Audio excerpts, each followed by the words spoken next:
he must provide them to the board secretary, Jane Kaiser, or to me, and we will provide them to the board. We also ask the members of the audience be respectful of others and remain quiet during the meeting so that everyone is able to hear the proceedings. For your convenience, microphones have been provided on both sides of the boardroom. Please speak directly into the microphone if you are asked to answer a question or address the board during the meeting. Thank you. Thank you, Officer Ontiveros. The time is 6:02, and we have the presence of a quorum, and this meeting has been duly called, and notice of the meeting has been given in the time and manner required by law. Dr. Dupree, can you introduce who's doing the pledge tonight? Yes, ma'am. We're pleased to have two Seguin Elementary School students. We have Haley Green and Giancarlo Chiano presenting us with the Pledge of Allegiance this evening. Would everyone please rise?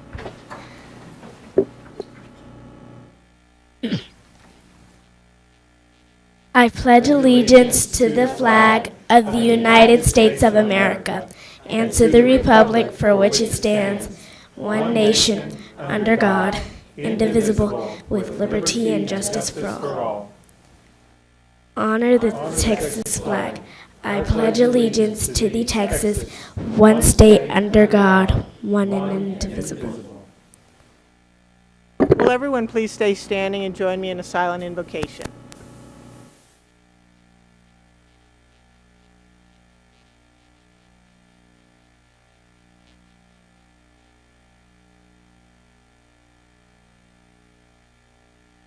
Thank you. You may be seated.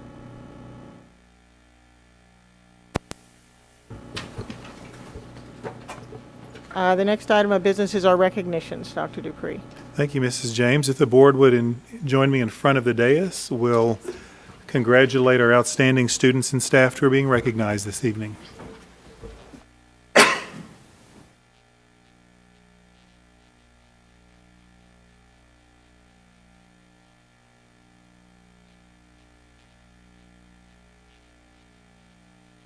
Thank you, Dr. Dupree. Our first recognition, you already met our students from Seguin Elementary, and I would like to introduce them again and have them come to the front and meet the board. Haley and Juan Carlo. Haley and Juan Carlo are two of the wonderful students.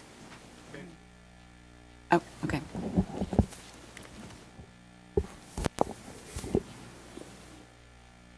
Haley and Juan Carlo are wonderful fifth grade students from Juan Seguin Elementary. They appear on the school's morning news broadcast, Hero Happenings, each day with enthusiasm, poise, and confidence. They were chosen for tonight's board meeting because they are excellent examples of student leaders at Seguin Elementary. Help us congratulate Haley Green and Juan Carlo Quijano.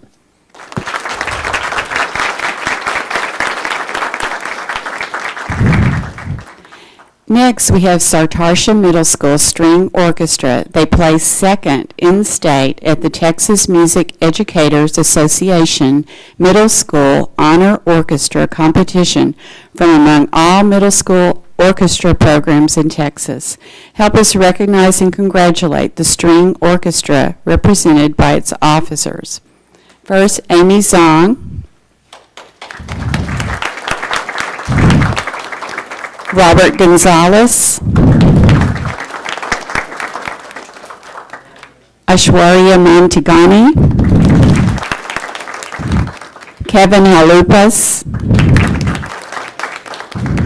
Tiffany Chang, and Director Ann Victor.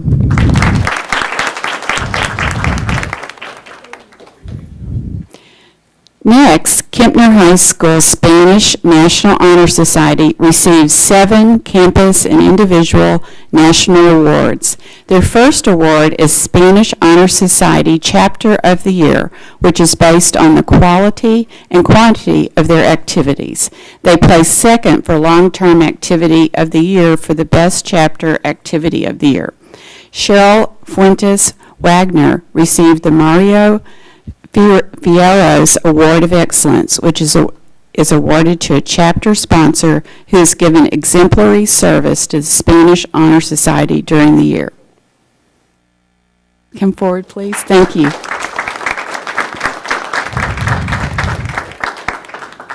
Anupriya Gupta received the Bernie Green Travel Award for the summer trip to Spain with 24 high school juniors who are members of the Spanish Honor Society.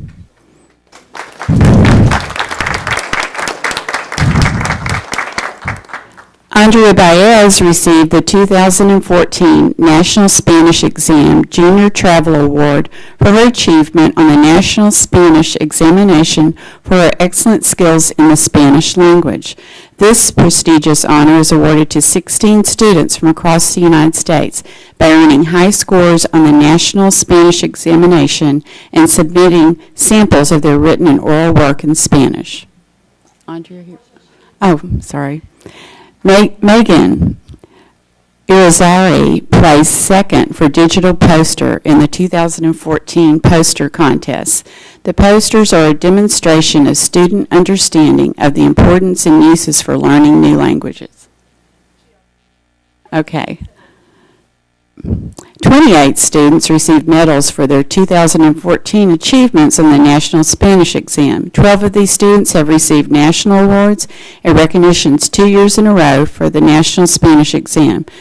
Please help us again recognize Spanish teacher Cheryl Fuentes Wagner and the following students. Anupriya Gupta,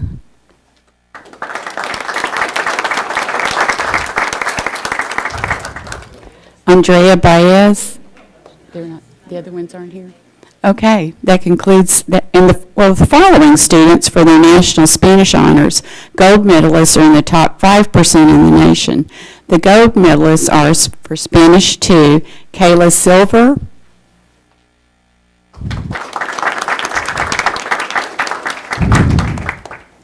Kaylin Babel,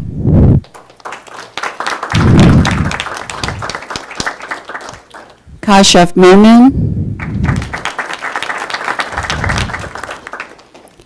and Miguel Bitanta.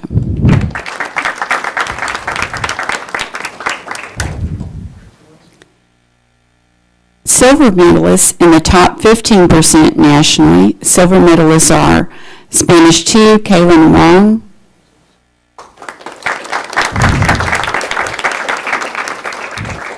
Spanish 3 is Priya Pai, Rebecca Barea,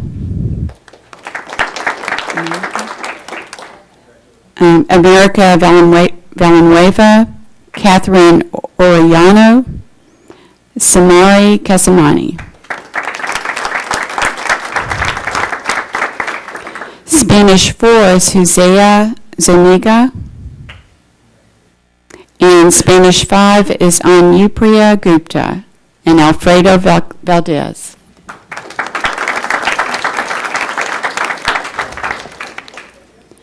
Bronze medalists are in the top 25% nationally. The bronze medalists are for Spanish 2, Maria Flores, Brianna Rivas, and Cynthia Valdez. Spanish 3 is Ahad Ali, Mohammed Beg, Sahir Dava, Gabriela Martinez, and Micah Mirka, sorry about that, Calzada, and David Gutierrez. Okay. Thank you. Thank you, Kempner students.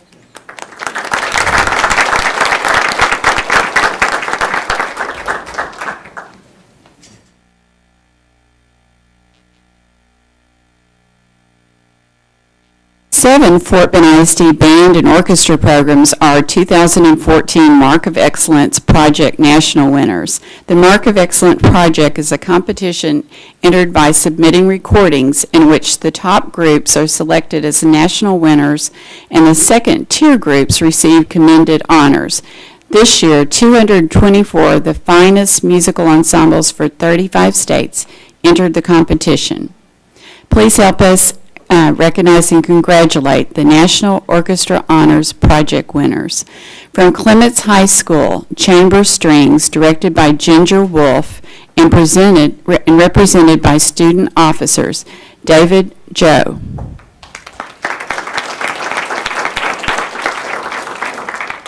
Hyson Bond.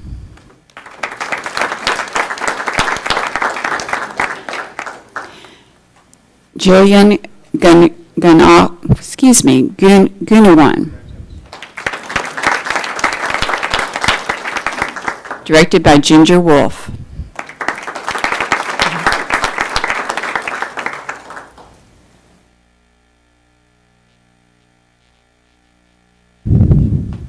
Austin High School, Camerata Strings, directed by Carolyn Vandiver and Sean Kimmy, are represented by student officers Kevin Zhang.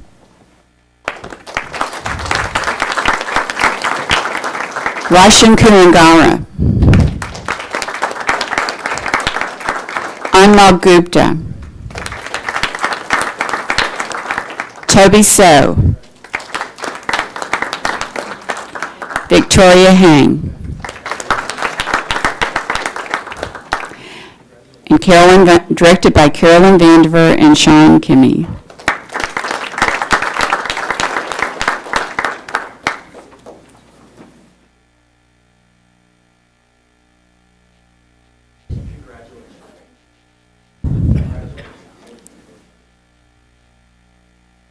Sartarsha Middle School Symphony is directed by Ann Victor and represented by student officers Tiffany Chang.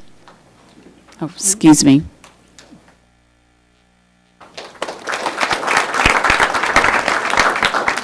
Robert Gonzalez. Kevin Halupas. Ashwarya Mantinagani. Amy Zong. And Victor, their director.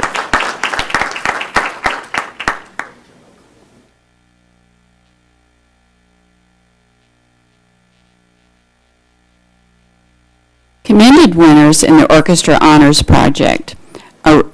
First we have Dulles High School Full Orchestra, directed by Michael Isidore and represented by their student officers, Troy Stevenson,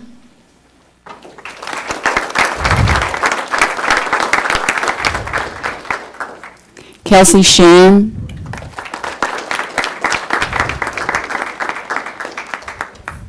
Pallavi Bildnai,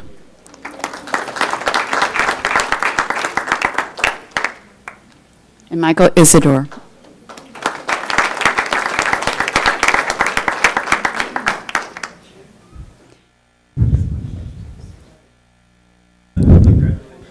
Clements High School Symphonia, directed by Ginger Wolfe, is represented by student officers Austin Tang,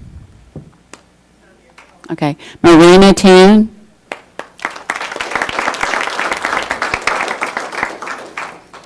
Samuel Blair,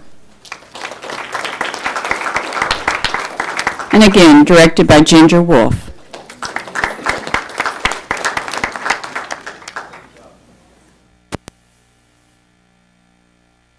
Also commended winners in the Orchestra Honors Project are Sartarsha Middle School Full Orchestra, directed by Ann Victor and Julie Amos, and represented by student officers Robert Gonzalez,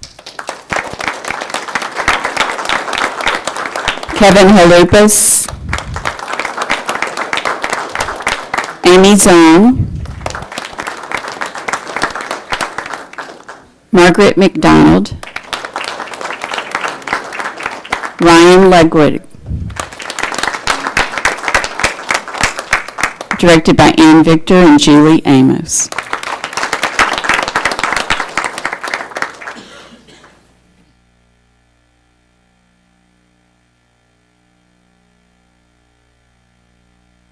Commended winners in the Wind Band Honors are Dulles Middle School Honor Band, directed by Michael Roberts and represented by Assistant Director Joseph Slusher, and student officers Emily Reedy and Marianne Musha.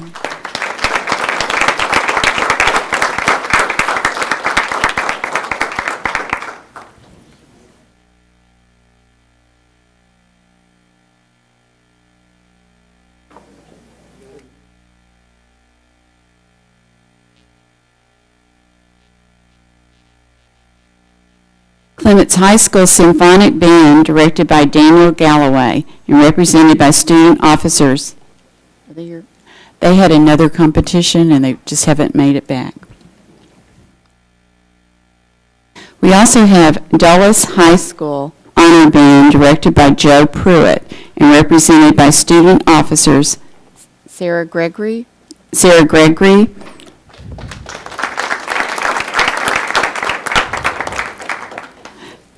Hannah Hania,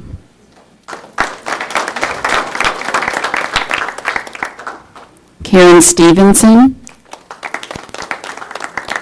and Natalie Stevenson,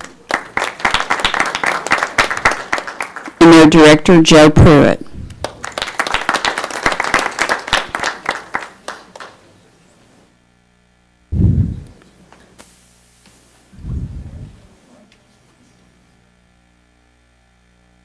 Dr. Dupree, that concludes our recognitions.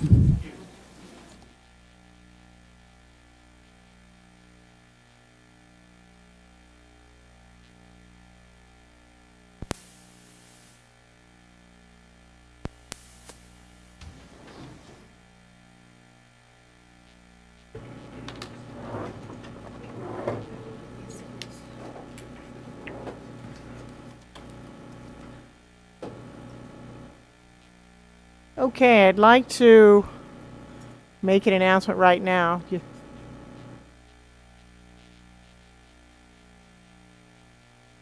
All right, can anyone hear me? Thank you, Mrs. Hefkin.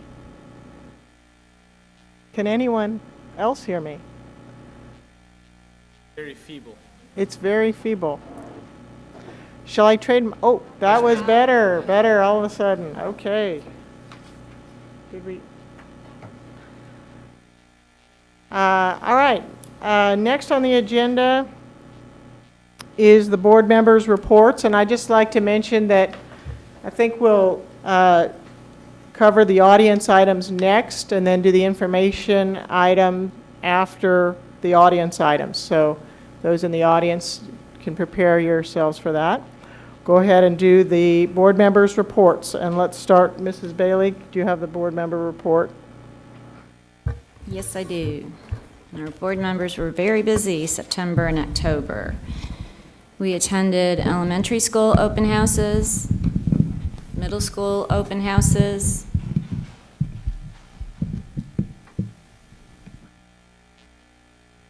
varsity football games, varsity volleyball games, art teacher show, Care to Chat conference. I had fun dancing at that one.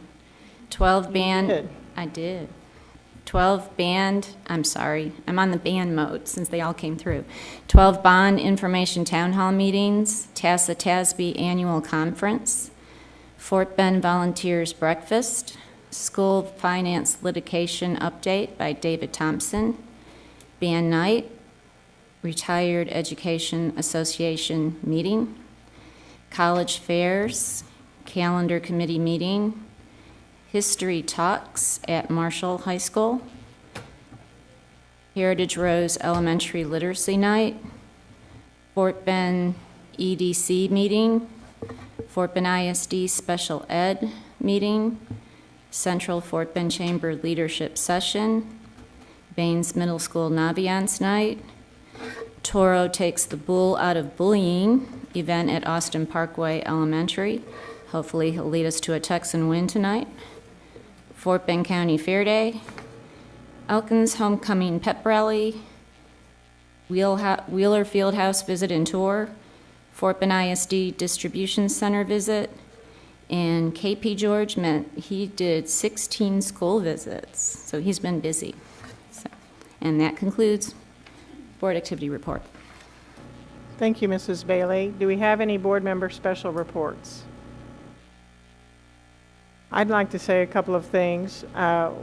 One is, I'd like to say that we all 8 of us, in fact, were at TASA TASB at the annual conference, which was very nice, and several of us went to a workshop on advocacy that was led by our very own Jim Rice. And so thank you, Mr. Rice, for sharing your expertise with the people that were at the conference. And also while we were at the conference, Mr. Rice was elected chair of the legislative committee for TASB. And so is that a grimace or a smile, Mr. Rice? Both. So it's quite a big honor to be elected to be the committee chair, and we're very proud of you, Mr. Rice, and thank you for your service to our school board, but also to our state school board association.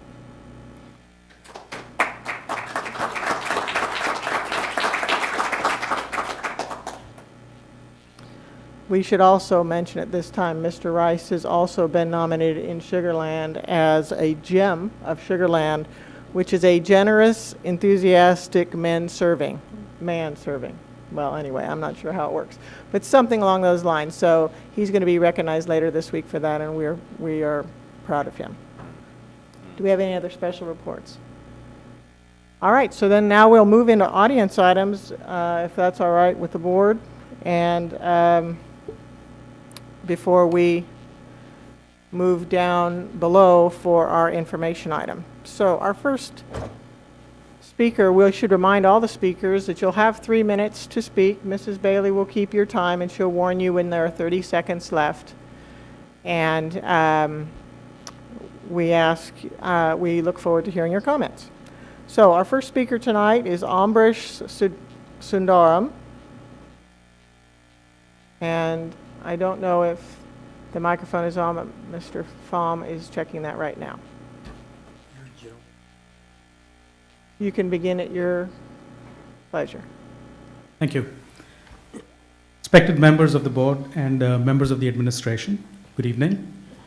I'm here to share with you my perspectives on the future of academies in the district and the Global Studies Academy in particular. Academies are a vital part of Fort Bend ISD as they attract and nurture talent. As a parent of a current GSA sophomore and a 6th grade GT Academy student, I understand the need to make adjustments to the programs.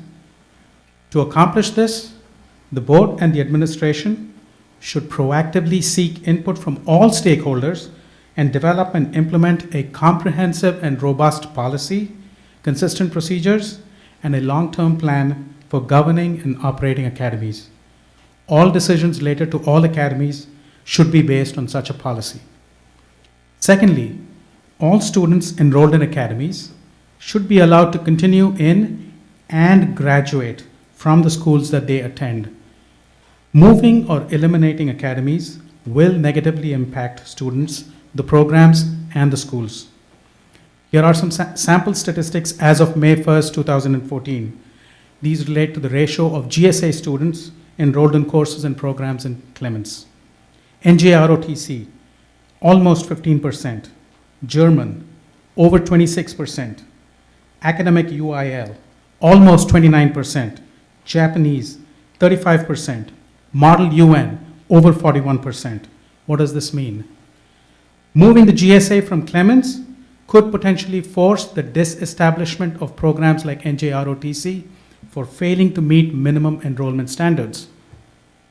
My daughter, who has reached a leadership position in the NJROTC program at Clements, will be negatively impacted if she is moved to a different school. Another example, German is taught only at Clements in the entire school district. Moving the GSA out of Clements will disrupt the academic progress of my daughter and other GSA students who are enrolled in German. I trust that you will not let such disruptions happen. Academy students and their families have made commitments to the host schools. I'd request that the board and the administration reciprocate that commitment to the Academy students.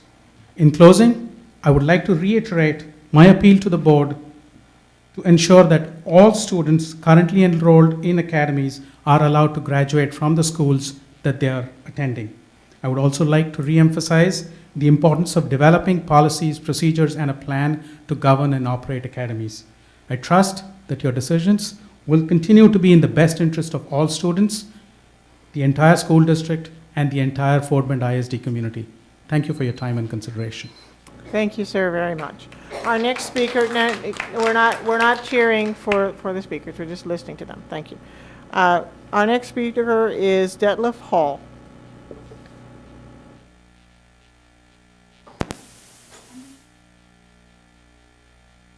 Absolutely. What's your name, ma'am?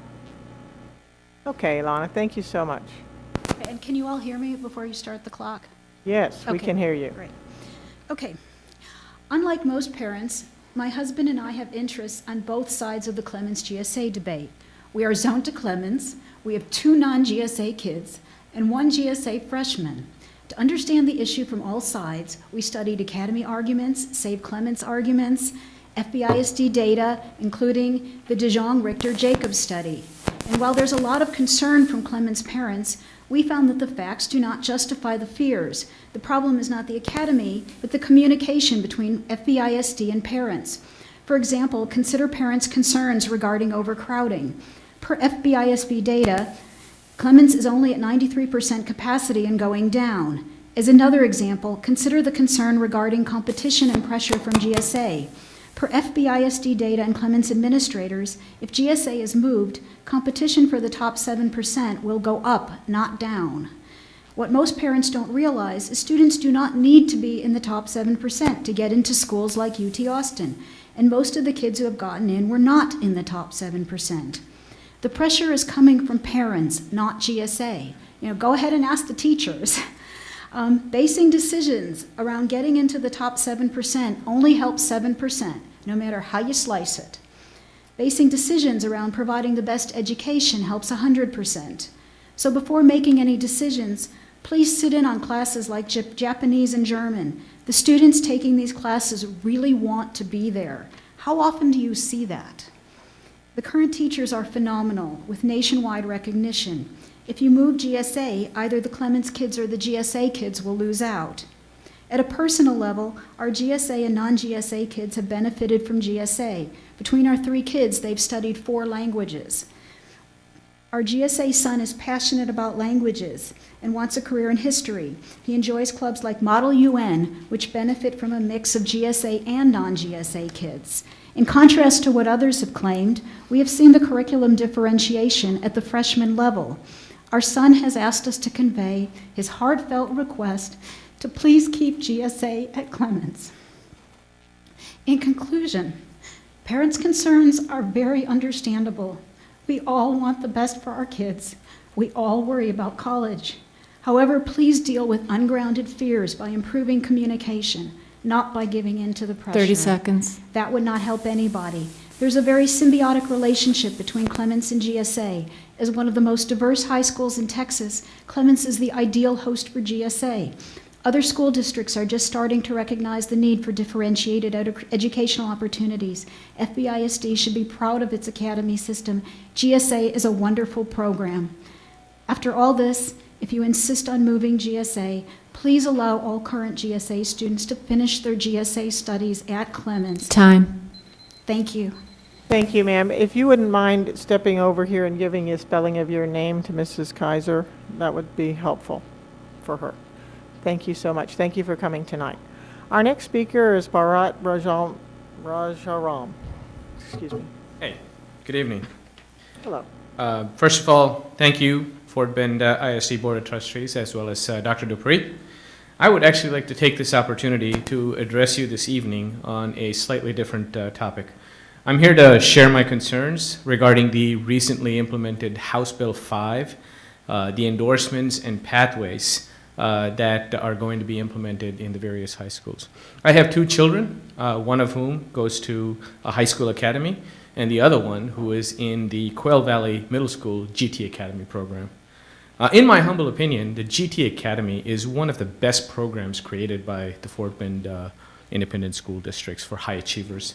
This is a program, and its success is clearly evidenced by the fact that the number of applicants to this program have increased every year.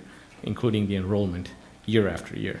Currently, the high school academies actually serve as a stepping stone for these high achievers from the Quail Valley Middle School GT Academy to go off and pursue interests of their choice. And most of them end up joining one of the 6 high school academies. With the recent implementation of House Bill 5 and its endorsements, FBISD is evaluating the future of academies and has suspended all applications to high school academies for the 2015-2016 season. This is evidenced by the fact that the Academy open house events, I am told, are being canceled this year.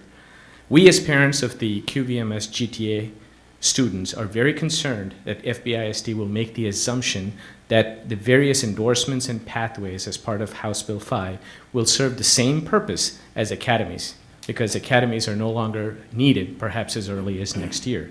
We have not seen how House Bill 5 will get implemented. And in my opinion, again, all pathways and all endorsements being available in all high schools is not really a very feasible option. Having such choices will take away from the high school academy. The high school academy today offers that equality of choice to FBISD students. From anywhere in the district, they can go to the academy of their choice and pursue the interests of their choice. Therefore, academy should be further strengthened, and we should allow more choices for each of the endorsements and pathways, because I think having academies will fulfill House Bill 5 in its best intent. All the best performing high 30 schools, seconds. including Houston Independent School District, have magnet programs and academy programs, just as an example. In closing, I'd like to request that FBISD Board of Trustees not make any changes to the academies, the high school academies, for the next few years, till we have actually implemented House Bill 5 in its endorsements and pathways. And this is how we can take FBISD from good to great. Thank you, and God bless. Thank you, sir. Our next speaker is Rajesh Bindal. Dr. Bindal, are you here? I guess he's not here tonight. So our next speaker is Emin Turan. Good evening. My name is Emin Turan, and thanks for. This is my first time here. It's going to be spontaneous, and sorry for my English skills. I want to ask our audience here: is there anybody from Lakewood Elementary by any chance? No, Lakeview Elementary by any chance? No one. So I was 6 years old. She just started. She started as a kindergarten. Then she was supposed to attend to first grade at Lakeview Elementary School. And first PTA meeting, we were handed this paperwork, and this is about the Fort Bend ISD capital plan specific to the school. And one of the items kind of made me nervous. It says the school is lack of intrusion system, where the Miss Barrington, I mean, she's a great person, don't take me wrong, but she was kind of proud about how they polished the gym's floor. And I, as a parent, thought that this should be the major thing she should have explained to us. And this was concern. I talked to her in private after everybody left, and she did accept it that there's a lack of intrusion, appropriate lack of intrusion system in the school. And that was the last day I pulled my child out of the school. And I am trying to get her transferred. I went through the steps, but nobody's willing to help. Miss Rhonda McWilliams, she finally did listen to me, but the school that she proposed, like 20 miles or 20 minutes from where we live. So as a parent, you know, I'm excited. I saw these little kids here, Juan and Haley. I mean, I would like my kids to be in front of you guys, and but I can't do that because I pulled my child. She's trying to do homeschooling. My wife, she's a medical doctor, but you know, I as a parent don't feel comfortable taking her from a school environment that she should intermingle with other kids. She should taste it. And you know, I want to be a proud parent just like the other parents here, but we can't do that. And I think it's fair to ask a transfer if the school is not providing appropriate safety for my child.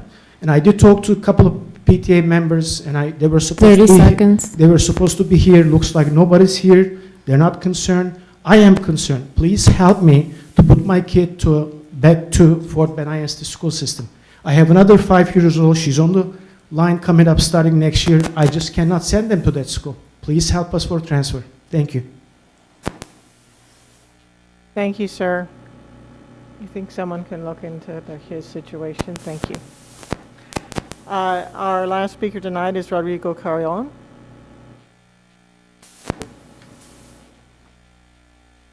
Good evening. My name is Rodrigo Carrion.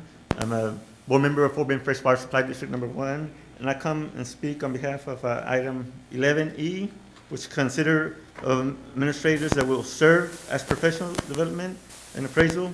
So, well, we need to make sure we do have professionals. Because right now, it doesn't look like we do have them over there at the Fort Bend protester hearing facility room. Right there, they got doors with locks and code locks, which blocks the public's authority, or like people like me, to attend and visit these board protester hearings time, and which that's affect our values, and which our values affects our budget, our school budgets, makes a difference on our local budgets. So it's important for these professionals to say something and bring down that door. That door got key load, which doesn't prohibit nobody coming in, only staff members, which that's not fair, because it is posted right there on the door, Open Meeting Act. Open Meeting Act, which means gives us the authority, the public freedom and authority to go into those rooms. But with those key door locks, is blocked. Even the sheriffs block and prohibiting people like me to enter. Why I say that? Because I've been stopped before that. And plus, then after they open the door for me to come in, and okay, they let me in. And I try to go to and attend another one. No, they drag me out. Drive me out instead of prohibiting me to attend freely and hear what's going on. Which, I know there's a lot of unfairly misvaluation going on, which is illegal and affecting our budgets. So it's very important that we have good professionals and that know the law and respect the law. People's rights to attend these board meetings. Very important and makes a difference. And that's why, and I'm happy and good for the board for standing up and getting out the word that these elections are coming up. We need to protect our school district's court victory, which was ruled unconstitutional. We need to prove it and correct it. So we need good leadership. This election makes a difference. So hopefully we all stand up and get the job done and right. Make sure our voices are done and make sure the jobs are done nice and fairly for everybody to get done, just like our two Nobel Prize winners from the other side of the world. Look at what are they won for? For good and fighting for education. Education where other countries are not giving them the authority and the right. But we have it. We have the right. We need to take advantage and use it, and not leave it behind. So benefit to all of us. That's the way to run nice freedom and peace everywhere. 30 Thank seconds. you. I appreciate it, and keep it on. Thank you, Mr. Carrion. All right, that concludes our audience. Do you have one more? I do? He's just raised his hand.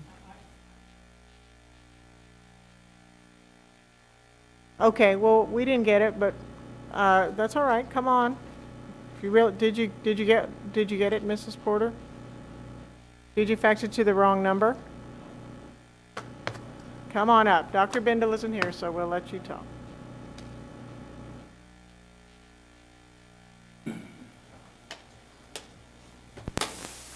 Thank you for accommodating me. I don't know what happened with the fax, but I assure you I did fax it in. All right. This is your I've heard the arguments for the people on the one side of the GSA Academy debate, and let me firmly come down on the other. First of all, it should come as no surprise that GSA students comprise an outsized percentage of the German and the Japanese class. It's the Global Studies Academy. Second of all, my son is in the ROTC program at Clements, and I can tell you that if you got rid of the GSA tomorrow, it would be in no danger of falling below any kind of minimum standards. And they have a strong recruitment for the middle schools in the coming year. Second of all, I want to underscore, we started having this debate in about January of this year, and we kept emphasizing how there are several things that contribute to the unfairness of the GSA Academy. And one of those items is at the middle school. Now, I'm all for, gifted and talented programs and opportunities, but it needs to be a fair opportunity for all the students. You can't just pick one or two schools And the robotics program that I found out about just last month in the Houston Chronicle at among others, Quail Valley, allows yet another opportunity for Quail Valley students to get just a little bit ahead in the GPA race, which, as we all know, is very, very intense at Clements. And I just have to disagree with the other statement made that, you know, it's not going to affect the competitiveness of the GPA race. There's always going to be competition at Clements. It's never had less than 42% of the national merit finalists, so it's not going to go away. But the GSA makes it worse. And again, with respect to the middle school, it's okay to have opportunities at Quail Valley, but you also need to offer those same or at least similar opportunities to other middle school students. It's as though you told all those students starting at Clements their first year, you got to run 4 laps around here. But if you'll turn around, you'll see there's about 30 or 40 kids who are just finishing their first lap. Good luck catching them over the next 4 years. That the GPA debate is a very intense one. You have students going to summer school, you know, and when I was a kid, that meant you failed something. That's not the case now. They're going to summer school and paying $700 for the privilege to get, you know, 500s more on their GPA. Now, I think that's crazy, but it goes to the point of how intense the competitive situation is. And again, I want to close with the same question I've been asking all along. What is the rationale for the GSA at Clements? Usually you have an academy to attract students of a higher caliber you wouldn't ordinarily get. That's not the case at Clements. It used to be the Global Languages Academy. It's morphed all over the place. There's no rationale for having it there, and I would think you just ought to get rid of it. Thank you, Mr. Jackson. Do you have your form, please? Thank you. Then we can record that. Thank you very much.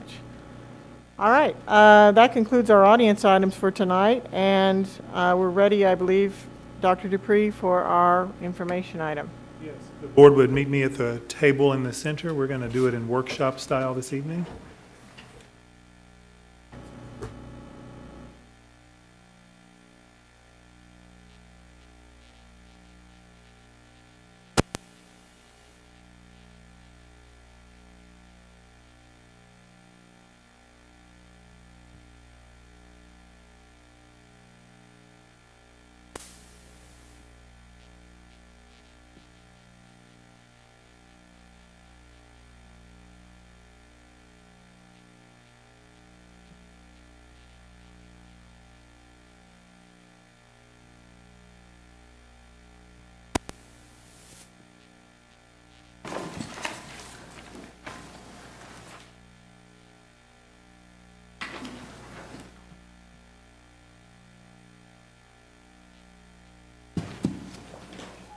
All right, if everyone is ready, we'll go ahead and begin. As you know, there are 3 major issues that the administration is working on right now, all of which are going to be presented publicly and to the board during the coming weeks and months.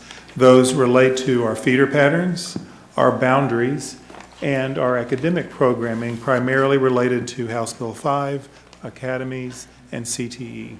Tonight is the first major presentation to the board at which we're going to present our proposals related to feeder patterns.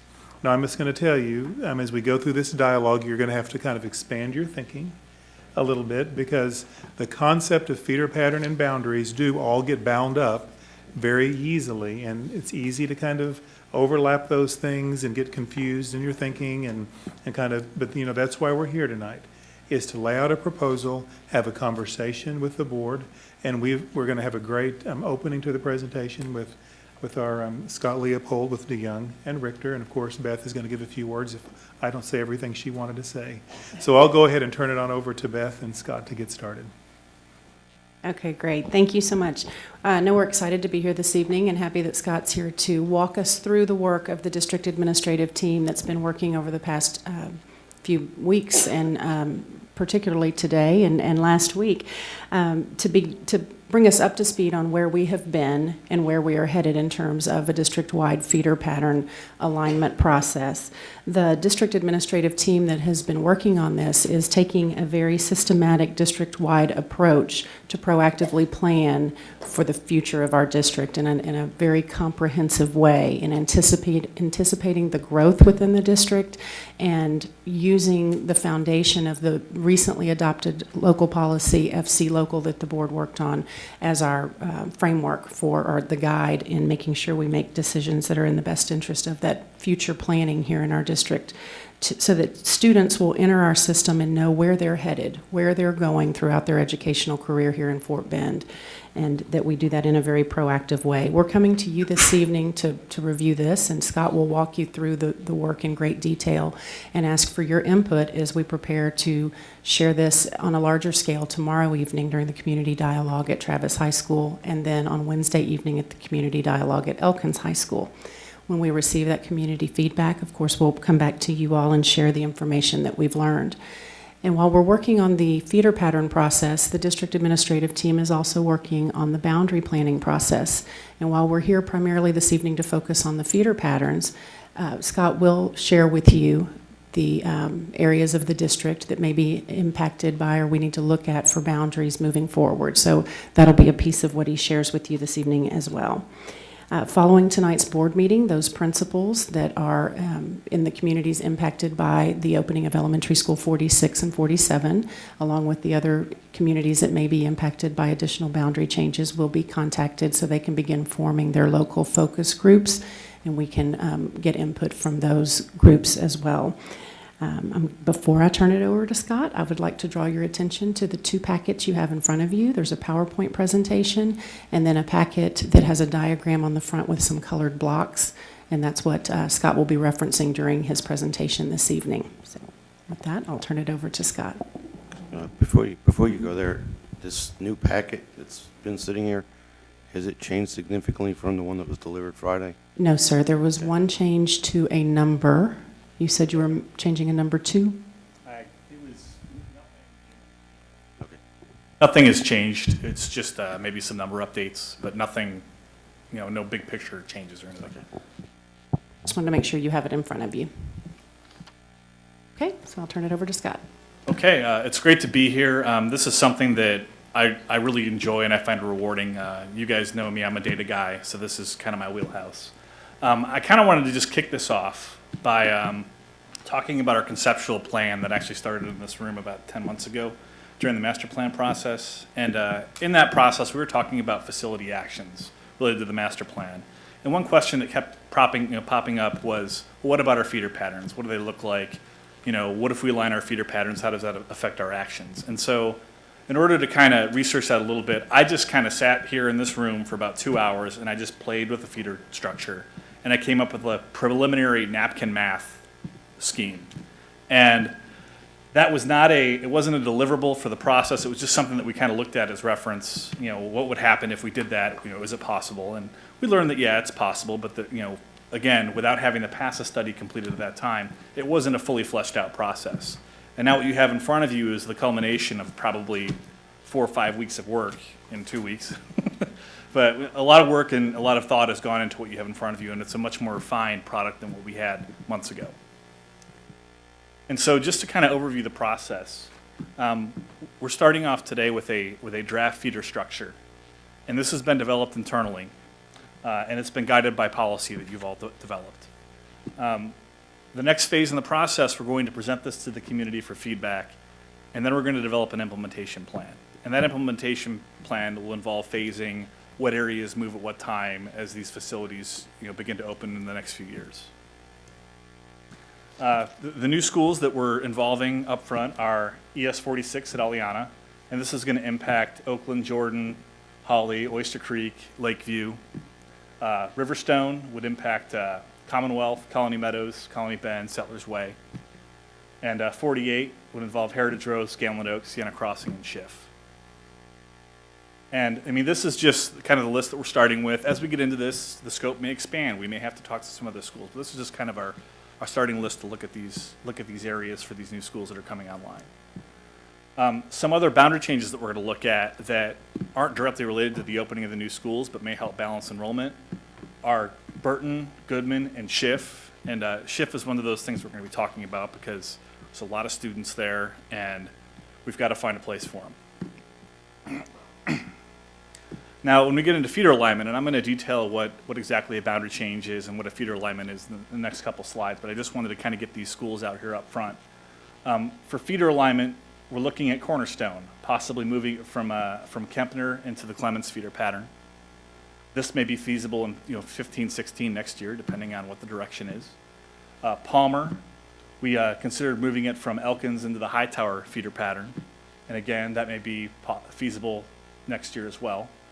And again, Barrington Place, moving this, a large portion of this school into the Dulles feeder pattern. Just to continue, looking at a drawback, cleaning it up, moving it from a current split between the Kempner and Austin feeder pattern into just the Kempner feeder pattern. And again, this may be feasible because it doesn't have any implications really with any of the schools that are opening up down the pipeline. First Colony, this is a middle school.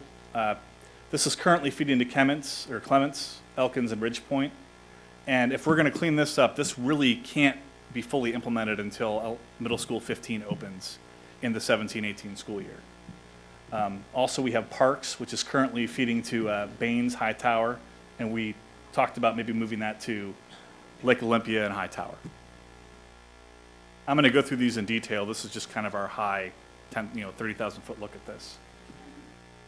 Our guiding principles for this, we keep going back to policy. And again, this is strategic. This is not a tactical process. We're looking at kind of where we want to go on the horizon, and in the implementation process, we'll develop how to get there. But this is just a general direction. And we're not talking about, as far as feeders, Elm Street to Oak Street, that kind of thing. This is just a general process, and it's all based on the PASA data. And so we have all those PASA planning units that we're able to interpolate and project enrollment based on those. And I believe they're even in the process now of updating them to make that data a little bit more granular as we get into this and move forward, because there's some of these planning units that we may need to break up a little bit to move forward in the future. One important piece to this is that per the policy, we've considered special programs as portable. And so we're going to do the boundary process, and then any program implementation would be on top of that afterwards. Just to go through some terminology here, we wanted to kind of define feeder pattern, and very simply, it's the way in which an elementary school feeds into a middle school and in which a middle school feeds into a high school. And so this is just an example I have up here. This is the current Hightower feeder pattern. And we kind of read it from the bottom up, and you can see we've got Goodman, Burton, and Parks all feeding into, they're splitting in between Lake Olympia and Baines middle schools. And so 95% of Parks goes to Lake Olympia, the other 5% goes to Baines, and then they all end up at Hightower. But you can see 10% of Baines Middle School ends up at Hightower. The other 90% is going to be in the Ridgepoint feeder pattern. And 70% of Lake Olympia ends up at Hightower, and the other 30% is currently in the Elkins feeder pattern. And so it's a little confusing, but it is a complex process.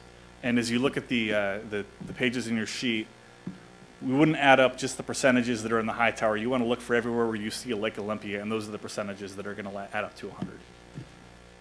And so this illustrates a current feeder split between these three elementary schools that split between two middle schools and then come back together at high school. And so this is the illustration of that, and this shows us what a boundary change would look like. And a boundary change is the act of changing a school that a specific address or student is assigned to. This generally happens outside of a transition year. So if you open up a new school, it may be a process where you're moving kindergarten through 5th grade or kindergarten through 4th grade, depending on what the implementation plan is, from one school to the other. And just an example of this, in this area that we're talking about, this is Goodman and Burton, and this is the existing boundary. And the shaded colors in the background are the current boundaries for the elementary schools, and the yellow or orange lines represent the current middle school boundaries. And then the deep purple lines are the high school boundaries. And so you can see this is the Lake Olympia boundary. And then this whole big purple area is the Hightower boundary.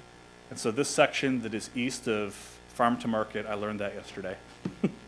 521 currently feeds south to Baines Middle School, and then they come back to Hightower for high school. And so as an example here, we've implemented a boundary change, or may implement a boundary change, which moves the students that are currently attending Goodman and Burton that are east of 521, we would change the boundary south to Heritage Rose. And so that would be an example of what a boundary change would look like. And a feeder alignment would be Parks up here. We didn't change the Parks boundary, but we changed where they feed for middle school. Currently, Parks is feeding, again, splitting between Baines and Lake Olympia. And what we're showing here is this change or feeder adjustment to Lake Olympia Middle School and then to Hightower High School. And so depending on how that's implemented, it may be something that the students never actually they never actually feel it, because it's just one of those changes that, well, this year we're going to start sending all 6th graders into Lake Olympia instead of splitting them 10% to Baines and 90% to Lake Olympia. And so depending on how it's implemented, the students may not actually feel it if it's during a natural transition. Feeder splits. A feeder split occurs when we have a population of students that divides between 2 or more schools. And just to make sure we're clear, these are all splits where we have these elementary schools splitting between 2 middle schools. So that's an example of an elementary to middle feeder split. They can occur between elementary and middle schools and between middle schools and high schools. Why is it important to strive for clean feeders? This is a question that we anticipate. Cohorts of students that stay together, we want them to advance through the system together. We want educational program continuity. We want to build that community and school spirit, and it's also a proactive way to anticipate the future. I mean, there's a lot of value in being able to say, okay, well, if I live in Parks and I know that I'm going to go to Lake Olympia Middle School and then to Hightower High School, there's no questions. It's a clean and consistent feeder, and it's a lot easier to explain, and it's better for the public to understand. How many feeder splits do you currently think exist in FBISD? And the answer, we have 34 elementary to middle school splits and 16 middle school to high school splits. And the plan as we have it currently proposed, and again, this is all, it's a living, breathing plan, and based on feedback and other things we get, it may change. We'd be going to 6 and 5. And so that's a great reduction, a great simplification of what the current feeder structure is. In your handout, I think the current structure spans 2 11 by 17 pages, and the proposed structure all fits on 1. And so now I'm going to start going through this structure in detail. I just wanted to reiterate that this was developed internally. It's based on the PASA projections, and it's subject to change. The implementation strategy may impact what ends up happening. Changes in demographics. I think we're going to have a PASA update in December, and that may change, the implementation strategy or the end game scenario. And again, community feedback. We've got 2 community meetings scheduled this week, and it's important to take their feedback into consideration. And so as I go through this, the first feeder pattern up here is Austin, and we have our high schools in this purple or kind of royal blue color. Middle schools are in orange, and our elementary schools are in green. And if there's a yellow highlight on the school, that means that there's some kind of boundary change required to get to the numbers that we're showing on here. And the new schools are in blue. And so this is the Austin feeder pattern. And so you can see Austin currently is fed by Satarsha, Garcia, and Bowie. And these numbers on here indicate how many times or how many different schools that particular school splits into. And so Satarsha, for example, splits 3 ways. It's currently splitting to Travis, Austin, and Kempner. And so that's how we have that 3 on there. And in this proposal, it's still going to continue to split. It's one of those things that just based on where it is, it's difficult because we're in a system where we have 11 high schools and 14 middle schools. So it's not going to be a perfect feeder structure just based on the sheer number of schools that we have and their locations. But what we were able to do is we were able to clean up these Garcia splits.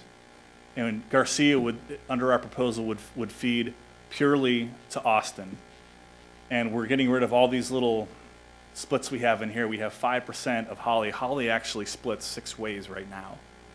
And so this would greatly reduce those splits And we would be left with Walker Station, again, this is really no change, feeding through Satarsha, Oyster Creek.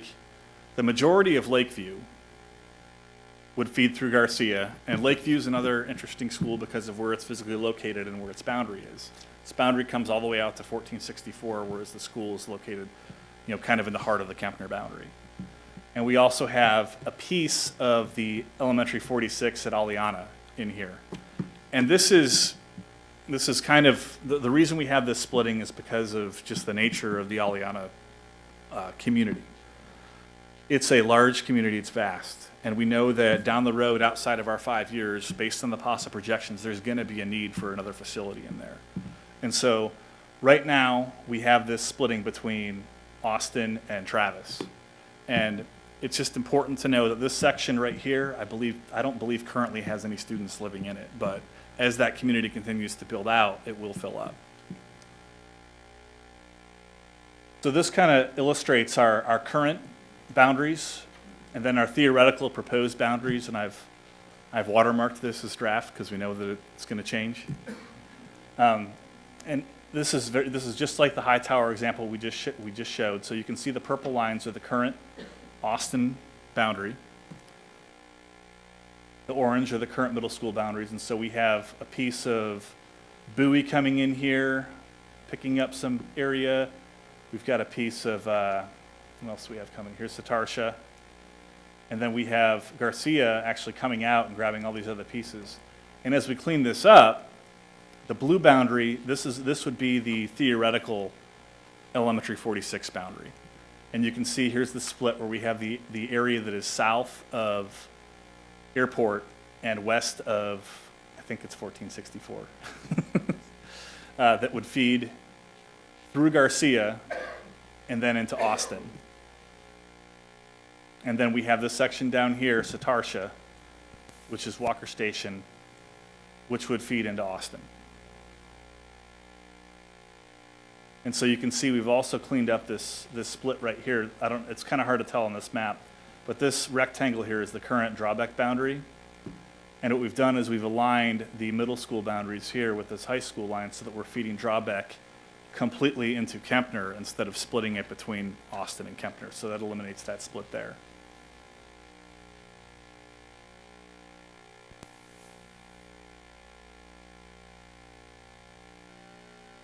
There we go. Now here's Bush. Do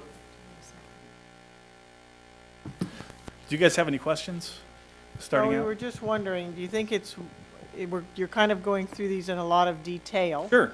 So if we have questions on the individual That's feeder fine. pattern, should we ask those Sure, now? let's ask those now. That's fine. Or should we do that? Okay, so do we have any questions on this particular feeder pattern? Mr. Rosenthal.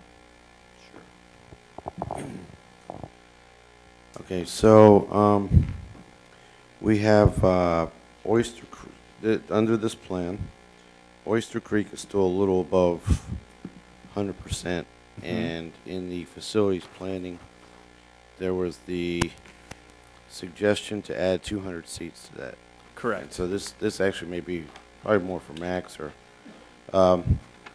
when we have these things here, because I have several of these questions on different feeders. When we're saying 200 seats, is there the potential to add a few more here and there to make sure now that we see these that you know we could at least stay under 100% on some of these elementary schools?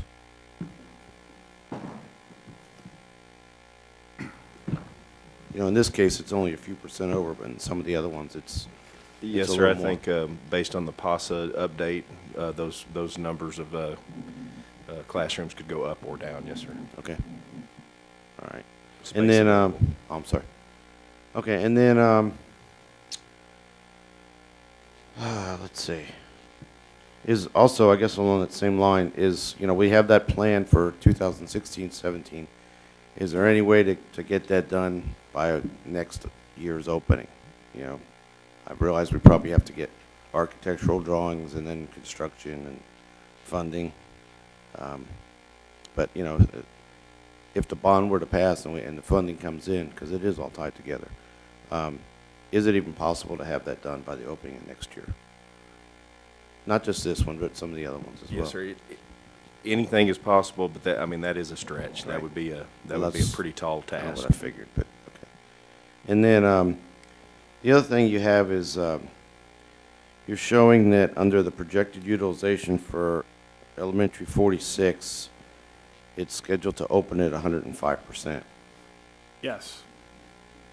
Okay, so we'll see that when you show us the actual boundaries. I mean, Okay. that's part of the implementation process. I mean, this is a pretty large boundary, and again, this is kind of the first swag at it. Right. And this may change. We talked about this in detail. This has a couple different moving parts because we have 46 coming online, and then 2 years later we have 49 coming online. And one of the questions that I may have for you all is, do we want to put somebody into 46 knowing that they may move to 49, or would we rather just keep them at their current school Right. for that time period? And so Right. that's something that'll be worked out in the implementation. Okay. But I mean, this is kind of our end game scenario, and we wanted to illustrate that yes, there's a need for more facility in this area. Okay. Because we're only showing the first 5 years, just Right. because that's our current planning horizon, but we know that the growth is there. Right. And, yeah, it could be we want to speed up the process on 49 as well, if possible.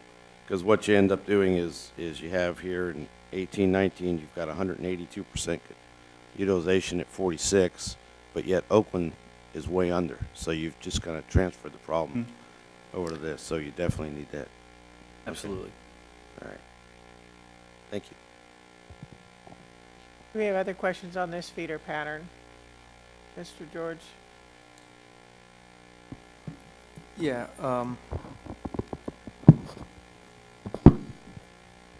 It's more like maybe a comment I begin with, and I believe it is absolutely make a lot of sense. The idea of not splitting, schools into numerous, and it really, when you compare next to each other, it look crazy, and why we did in the past, kind of thing. So I appreciate that fact.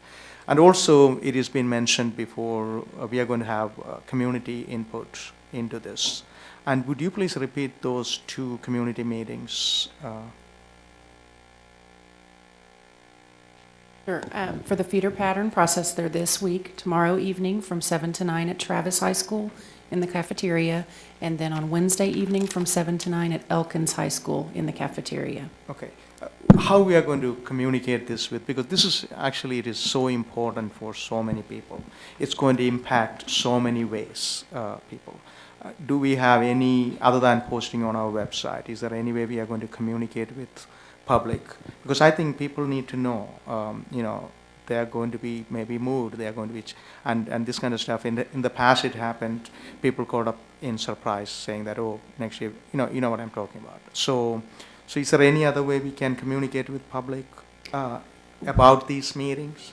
One way, immediately following the community dialogue meetings, and it is going to be posted on the website. You mentioned the website, maybe an additional several other ways that Nancy, I know, can address, because we will be communicating, using community relations as a partner to communicate the information. Following this week's community dialogue meetings, we'll have information posted on the website similar to the process we used for facilities planning, where we'll have the video and the presentation and ask for the community's input in that way through October the 28th. So even if folks aren't able to attend the in-person meetings, they can receive the same information and provide input to the process. And also, I know that I don't know if we can even do that, maybe call out or emails, that kind of stuff. Are we going to use those resources to communicate? Because I honestly believe the communication is so important, and I'm sure people need to know what is going on. Very good point, yes. We already did send a school messenger email, but we can do a phone call out. And we were going to send a reminder tonight. So we sent one on Friday with all the meetings coming up. And we're going to send one tonight or first thing in the morning, too. Sure. Well, Nancy, I would add we've actually sent out several communications over the last 3 to 4 weeks. I mean, it's been in a massive, we've done 2 school messengers even over the last several weeks. So we're getting it very broadly. It's been in the media, it's been in the newspapers. So we've had extensive coverage. the concern I have is because we all been to the bond meetings, and I talked to some people and they didn't know anything, something like that going on, and people who are comparatively involved with the community and activities. So that's my concern. I hope we can better communicate with the public so that they can attend. And thank you, Mr. George. I think you made your point, so we've got that in mind. Do we have comments on the Austin feeder pattern? Thank you, Mrs. Toussaint. Just to piggyback a little bit on Dave's comments, and to clarify, these numbers do not include, it includes implementation of elementary school 46. It's 46 and 49. It does include 49? Yes. Okay, so, but does it include the additions, the classroom additions that are also laid out? Yes. In the bond proposal? Okay. So it includes the classroom additions and it includes 49? Correct. Which are in the capital plan? Correct. Okay. This may not be the time to address this, but between Austin, Kempner, and Travis, there are some differences here from what was given to the board from the facilities master planning process. Mm-hmm. And I would like for you to address those differences and why. Sure. We'll put that together and we'll have it as an Okay. update, probably as a memo or something out. Okay, that'd be great. Thank Okay. you. Any other, Mrs. Bailey? Just one. The addition at Holly and Oyster Creek, did that come out of the steering committee recommendations? I believe so. Okay, so we are taking the steering committee's recommendations. Just want to make it clear that we are using their recommendations with the feeder pattern boundary Correct. study that you all And are I think in that memo, what we'll do is we'll have what the action was and whether it's being implemented or not, and if it isn't, why, what the reason for the deviation is. Okay. And these additions, okay. Right, that makes sense. Thanks. One more point of clarification. So when you say that, and I notice it also includes elementary school 50 is in here, but it doesn't show us,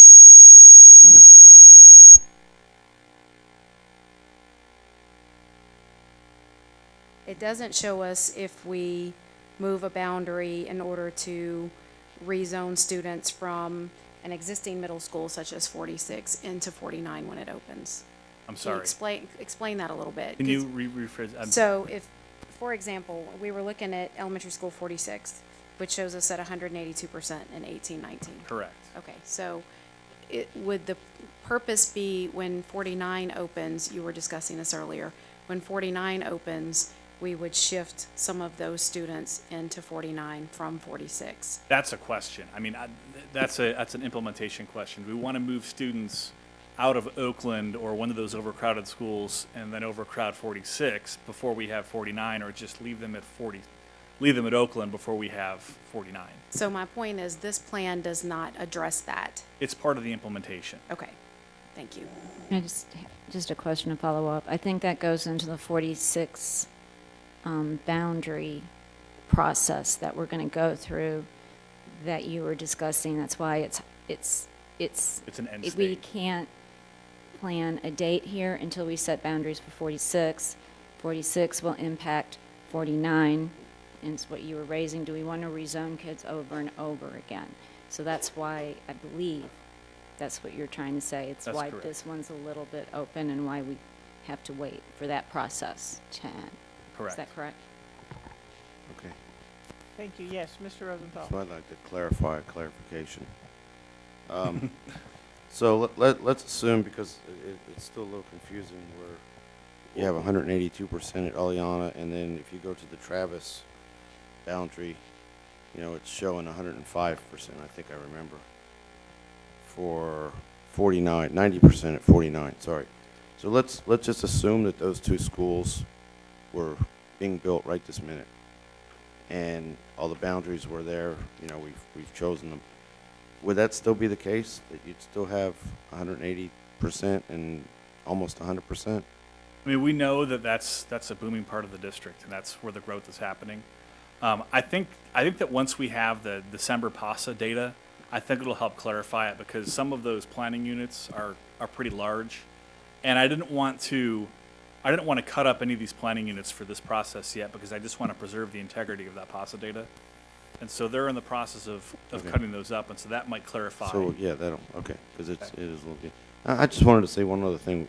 We got to see this plan, I guess, on Wednesday evening, Thursday. Some of us kind of as individuals, or a couple of us at a time. And I just wanted to say this before I got into my questions. I think what you've done was really allowed us to really see the district as it stands, without all the programming that kind of, I want to use the right word, that kind of overprints, what we really have. And I think, yes, it's a work in progress, but I think you've really, gone through and done an excellent job here. Thank you. So. Thank you, Mr. Rosenthal. All right, I think we're ready to continue. 1 down, 10 to go. Well, let's not think of it like that. Let's think of it like we understand the basic framework now, so we know what we're looking at. Sure. And I might ask one more clarifying question when we're talking about framework. When I look at that bush feeder pattern right there, I see yellow boxes, and you said before that indicates a boundary change needed. And maybe on the next version of this, you could give us the yellow boxes around the middle schools that would also have boundary changes, because that would help us to see, and maybe it's all of them, but that would help us to see what type of impact this is having. Sure, absolutely. Thank you. And I just have a suggestion.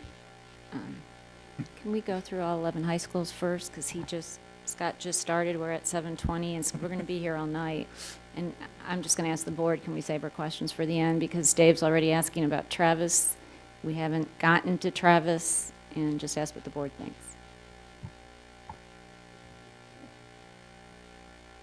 I'd kind of like to do it as we're doing it, because otherwise we're going to forget and then end up going backwards and forwards. And I don't know, I just brought up Travis just because it had elementary 49 in the Travis. Do we want to hear the whole presentation and then talk about one feeder pattern at a time? Or do we want to chop it up? I think if we just do it like we did it, I think it'll speed up as we go through. Okay. Because these are going to start to overlay each other. All right. You okay with that? All right. Okay. Then, So thank you. As we go on to Bush, one theme that we have here is that we know that we've got our high growth areas in the district, and it's right there around Seguin. I think it's the Mission Vista. And then we've also got Harvest Green, and of course Riverstone and Sienna South. And so kind of one of the themes of this plan is to kind of try to free up some of the capacity on the periphery in those growth areas and try to bring students into kind of the center of the district where we have more capacity. And so this Bush plan kind of does that, because I'm going to jump kind of between the map and the pattern here. So currently, this is the current Bush boundary. And there's this large piece of Travis that currently comes up, and I believe it's a majority of the Holly attendance area. And in the proposed, what we've done is we've taken that into Bush. And so we've kind of taken Bush and pulled it and compacted it and kind of pulled it westward. And so currently we have a portion of Fleming feeding through Bush, and we've taken Fleming out of Bush to bring that in, and so we can account for a lot of this growth that's going to happen right here in the Seguin attendance area. And so by doing that, we've taken Garcia out of the feeder pattern. And so what we're left with in Bush is we're going to have 100% feeder from Crockett into Bush, and about an 81% feeder from Hodges Bend. And again, this is one of those splits that we had to maintain, but this is a whole school split. And when I say that, what we're left with is Hodges Bend has 4 schools that are feeding into it. So it's Holly, Mission Bend, Mission Glen, and then Arizona Fleming. Arizona Fleming, as an entire boundary, is going to split off and go to Kempner. So it's not like we're just taking one neighborhood or a street or anything. It is a whole school split. And so that's why you'll see that 81% here, and then the other 19% is representative of that Fleming attendance area. And so this really cleans this up, and you can see the Crockett boundary, and this orange area here is the Hodges Bend boundary, and then this is the Fleming. And so and again, just to reiterate, we take this section of Travis and we put it into Bush. Okay, any questions on Bush? I think that one's a little easier.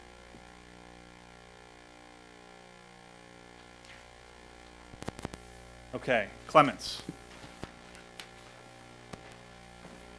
Clements is currently fed by First Colony and Fort Settlement, and we've got 25% of Austin Parkway, all of Colony Bend, all of Colony Meadows. This is one of those funny ones where there's a 1% split of Colony Meadows, where we've got 1% feeding into First Colony and 99% feeding into Fort Settlement, and then they all end up at Clements. But it's just one of those little low percentage feeders. I'll have to figure out on the map where it is.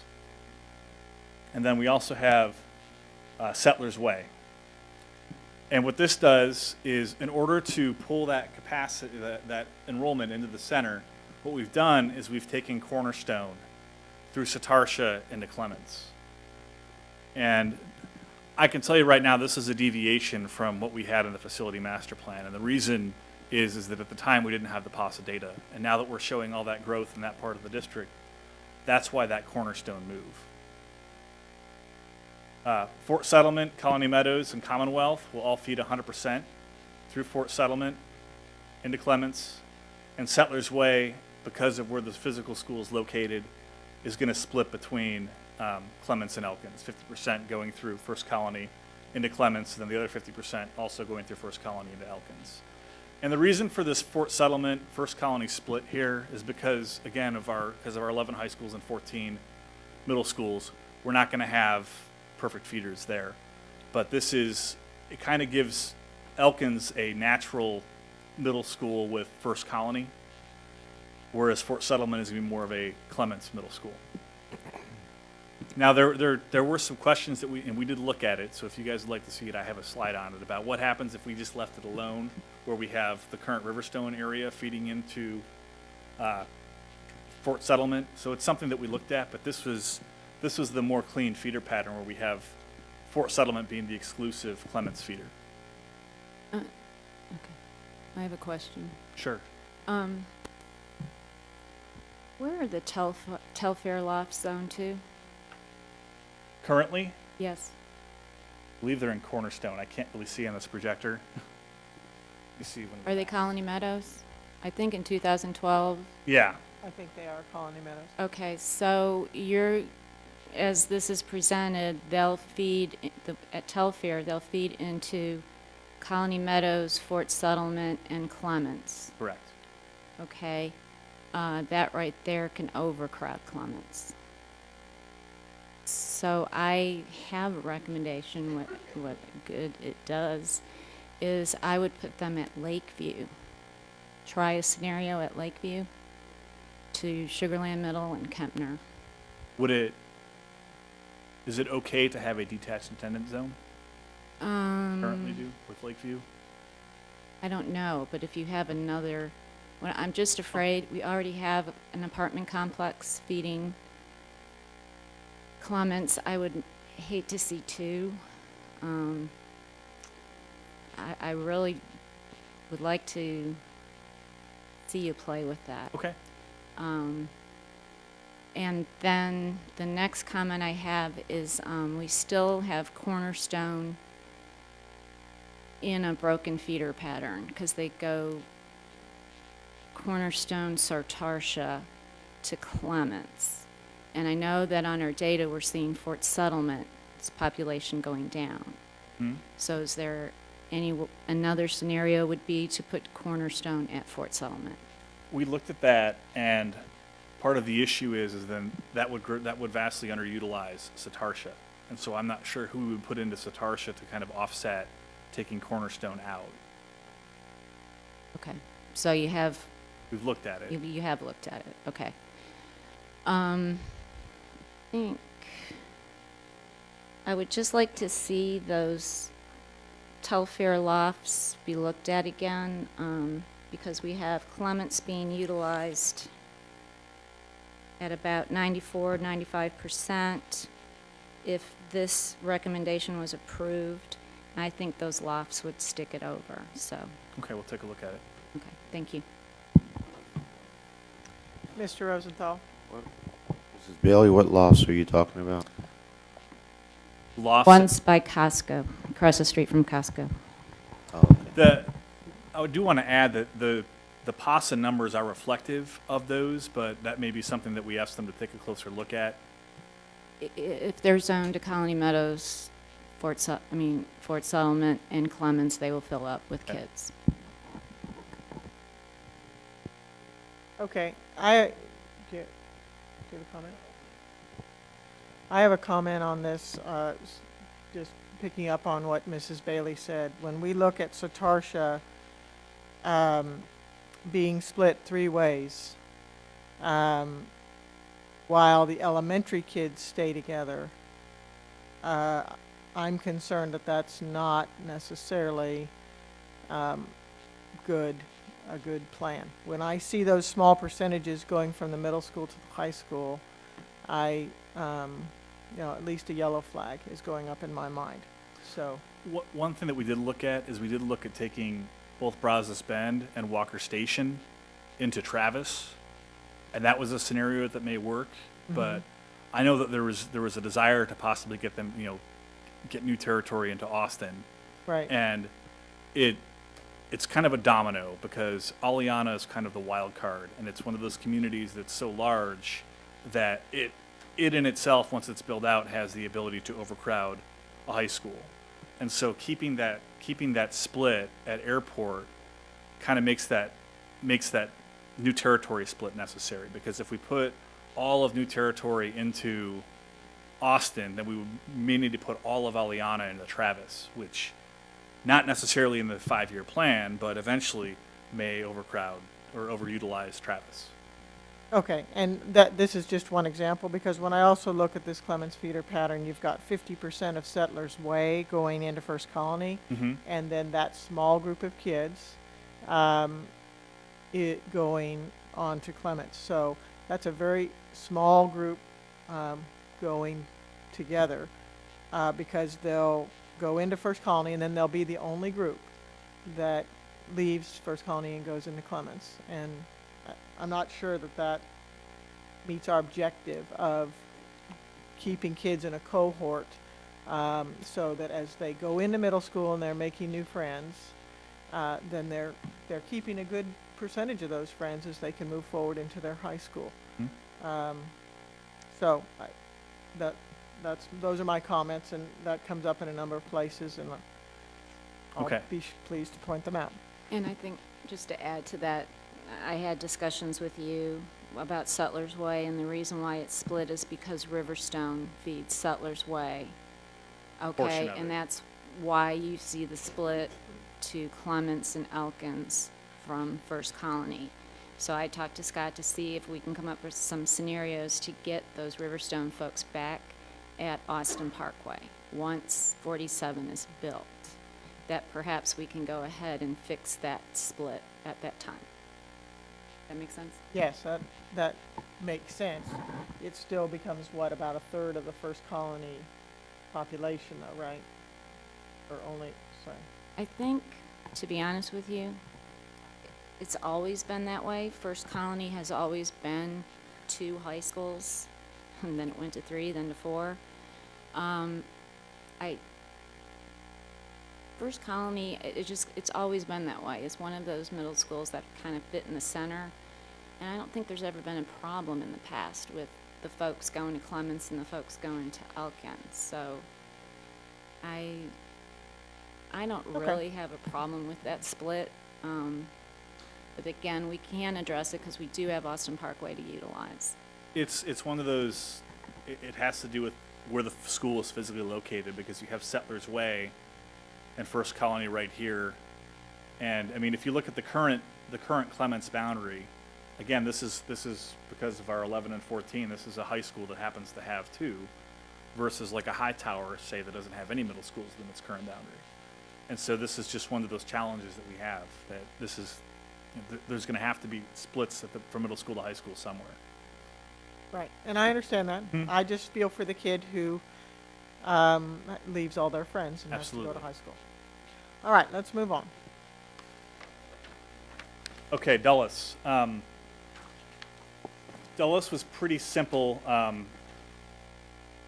We've got a portion of Meadows, Dulles Elementary, Highlands, Lexington Creek, all feeding into Dulles Middle School and then into Dulles High. And this is one of those schools where we had some underutilization. And so we took this opportunity. Here's the current boundary here where we have Dulles Middle School, Dulles High, and then this piece of Meadows.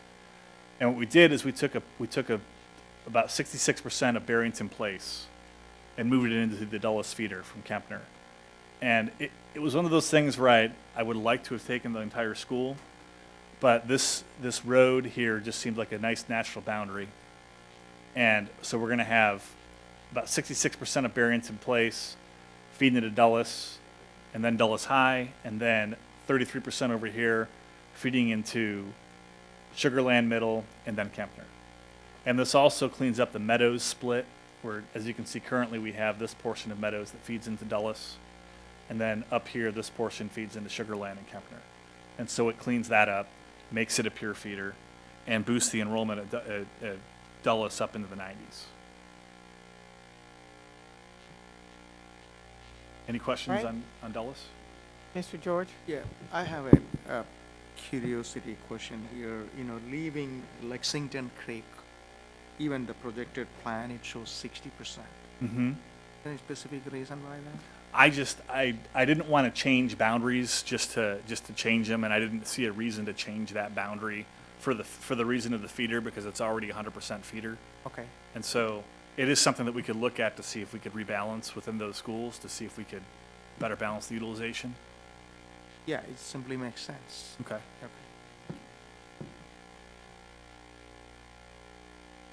He was asking about Lexington Creek, and it's underutilized according to our live-in numbers.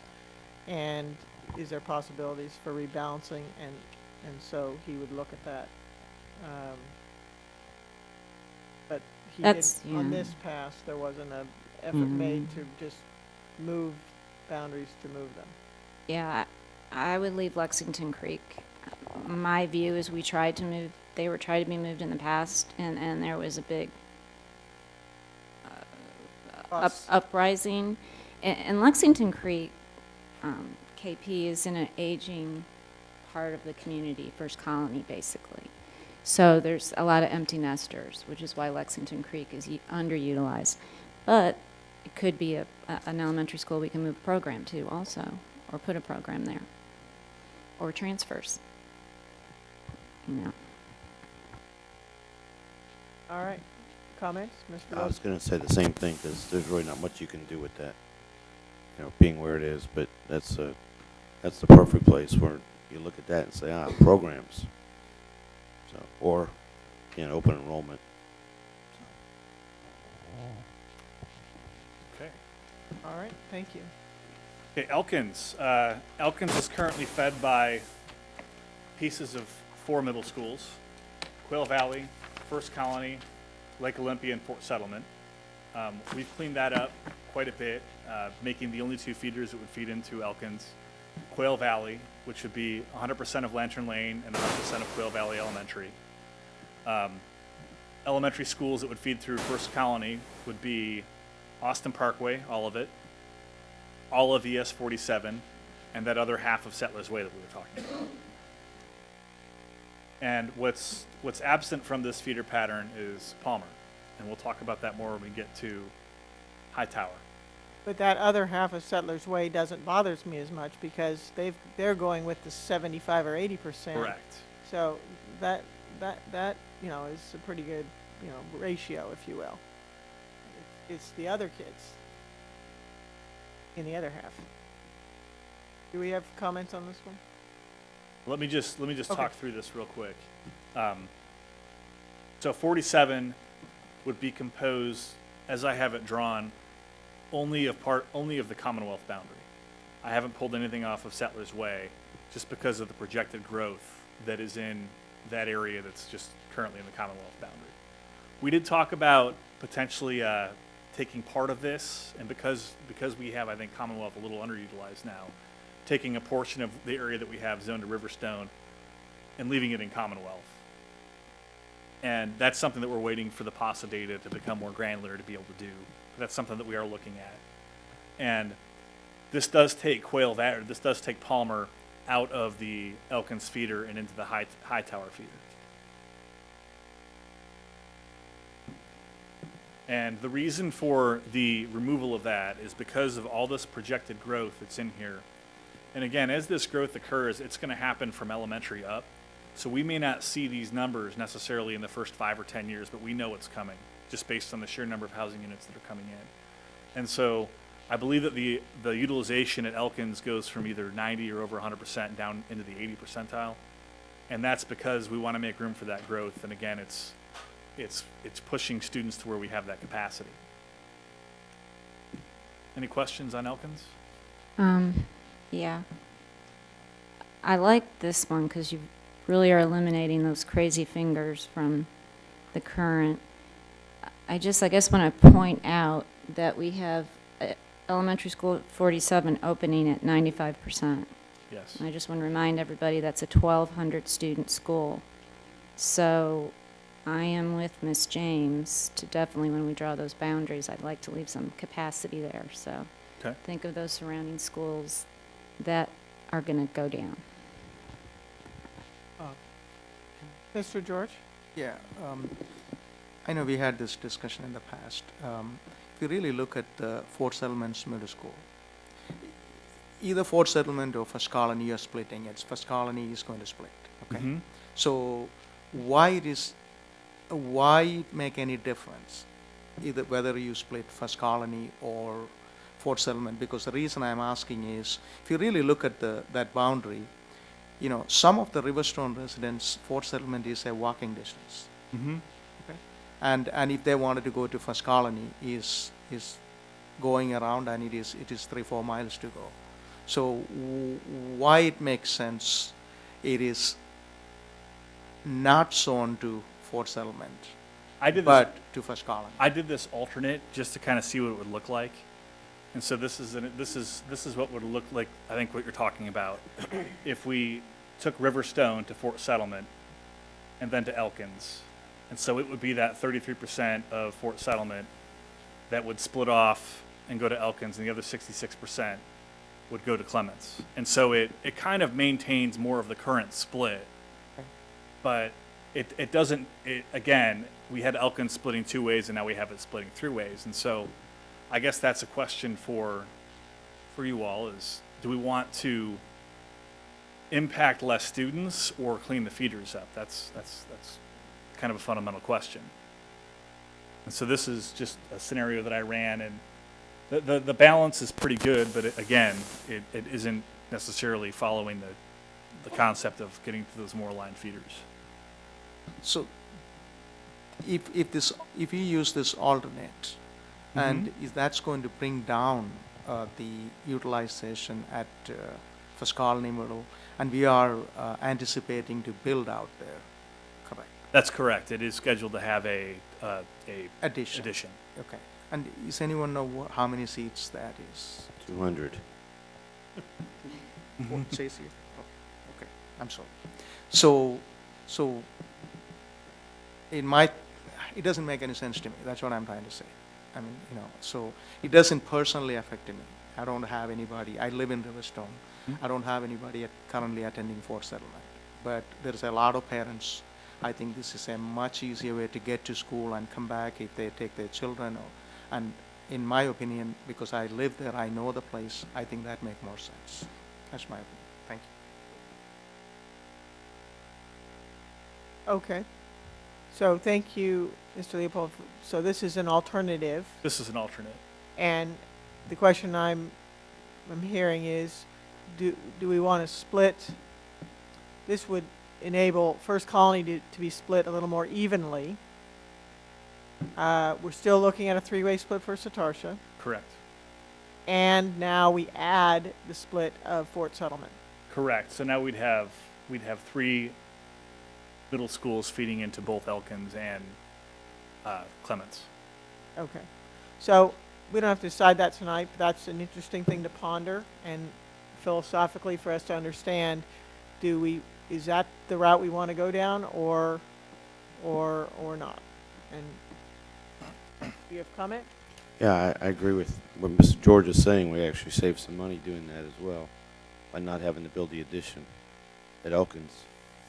And the same with, I didn't mention it, but the same with the Austin thing. You know, there was a proposal for an additional 10 classrooms or so, and it was like $6.89 million. Of course, those were old numbers, so you can be sure that's up about 10 million plus all the furnishings and everything else. So you're saving 12 million bucks by kind of doing it, you know, the way you've proposed for that. Okay. Will you pull your alternate back up, please? Sure, sorry. And I would kind of agree with that too, because I'm worried about First Colony. Even with the addition, it's going to be around 100% in the way Riverstone is growing. We might want to look at that option just to balance both of the schools out, I think. So it'd be interesting to see the utilization numbers and be able to compare that. Scotland. I just ran, what was our capacity before the portables at First Colony? You got, in 5 years? Yeah, without the portables. What's the Oh, I don't know. 2015 capacity? Oh, we only have it with the portables. Well, No, that number is permanent capacity only. you've got 1198 right now, and then once you add those 200 seats, it's 1398. So as this alternate is drawn up, it would be 1123. So you're still under a little So bit. you're still but you're under. basically 100%. Right, you're 95 or whatever.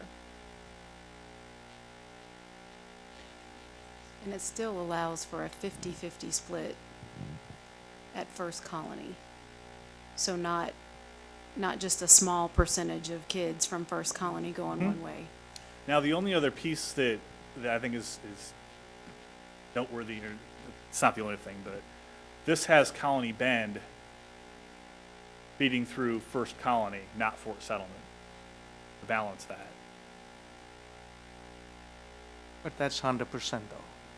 Yeah, it's 100%. 100% of Colony Bend would feed through First Colony. I believe that currently it's all feeding through Fort Settlement. Fort Settlement. And so In the other scenario. it's kind of that domino. In order to make room for Riverstone in Fort Settlement, somebody's got to come out. Right. But we still have Settlers Way here going up to 136% in 5 years. Right, so that was, I noticed that on a previous scenario too. Got Settlers Way being really overutilized in 3 years. And again, if you look at the Riverstone number, it's also overutilized. And so are we overcrowded at the new school, or do we just leave Settlers Way kind of as it is? Okay. So when I look at this, this has got, now we've gone from one school at, Cornerstone into Satartia, going by itself to Clements, to two schools. Elementary School 47 going by itself to Fort Settlement to Elkins. So It would be the only portion of Elkins that would go through Fort Settlement. right.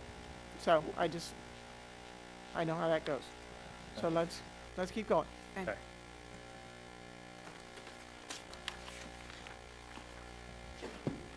Okay, Hightower. Hightower is currently fed by 3 elementary schools, Park, Scoobin, and Burton. They're splitting between Lake Olympia and Hightower. I'm sorry, Lake Olympia and Baines. To do this, what we've done is we've added Palmer into the mix, and they're all going to feed 100% through Lake Olympia to Hightower. And so this is the current boundary. You can see Palmer currently feeds to Elkins.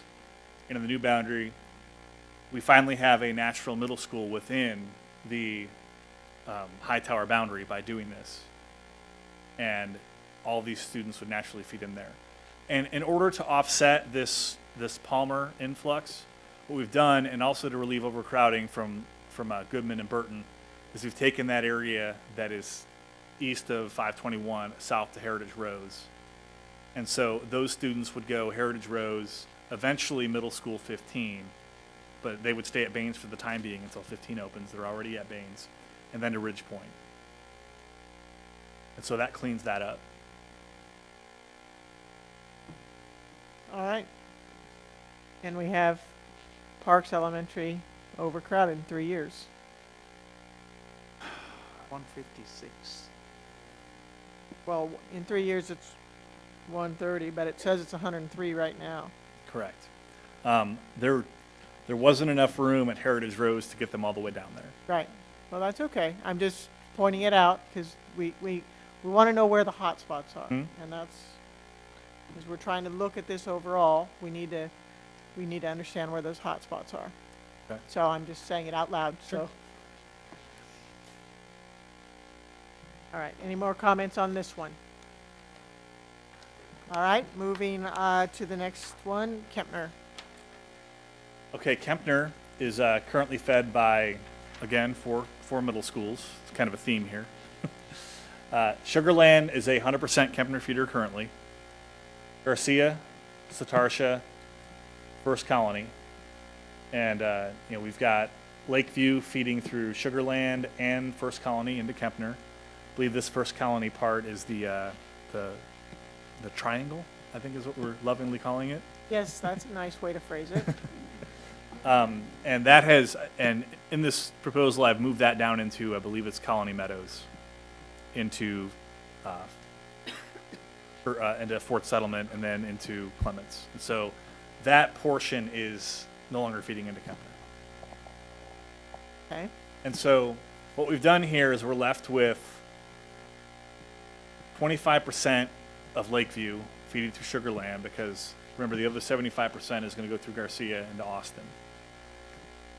100% of Sugar Mill, 100% of Town West, the other third of Barrington Place, and all of Drawbeck. And again, Drawbeck is currently splitting.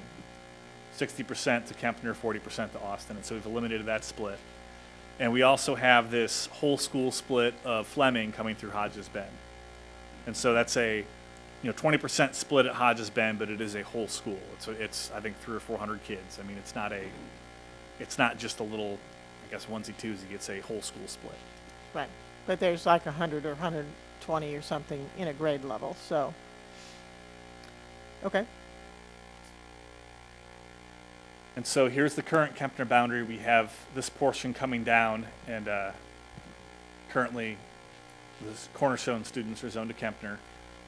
And then here you can see, here's that Garcia split for Drawbeck, where these Drawbeck kids are all going to Garcia, and half of them are going to Kempner. What we've done over here is we've cleaned that up so that all of the Drawbeck kids go through Sugarland Middle, and then to Kempner, and then here's just that one piece of Fleming, or the whole piece of Fleming, that would go through Hodges Bend, and then to Kempner. And then this is that 1/3 of Barrington Place right here that would go. They go to Barrington Place for elementary, and then to Sugar Mill Middle, and then to Kempner High.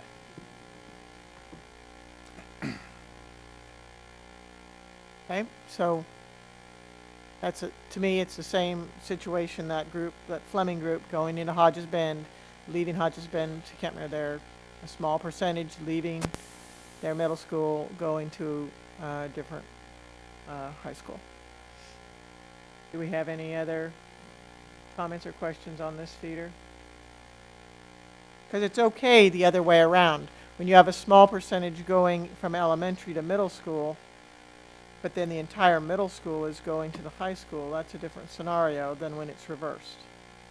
So would you rather see 2 middle school splits instead of the 1 school split that we have, where it's more of a 50-50 instead of a 20-75? I'm not sure that I would, and I need to study this Okay. and look at some real numbers and understand what numbers there are on the grade levels, and that takes a different chart than the ones I have on my table. Okay. But I'm just pointing out, that's a point of discussion. That, to me, that's a crossroads, that's a decision point. What is our philosophical way forward? Are we comfortable with that? Do we understand the instructional impact of that? And do we understand the communication that has to happen between the schools for that? And that's what we have to decide. I mean, that's what we, in the end, we'll have to decide. I'd love to hear some parent, the next phase of this is parent input. So what do the parents think? Is that doable? Is that comfortable? Or is that a concern? And so I'm just pointing it out to get it out there as this is a thing, and people need to realize what it is, and then we can make the right decision. Mr. Rosenthal? I see what you're saying, but the positive part is that any kid that's in Fleming is going, they're all going to be together all the way through.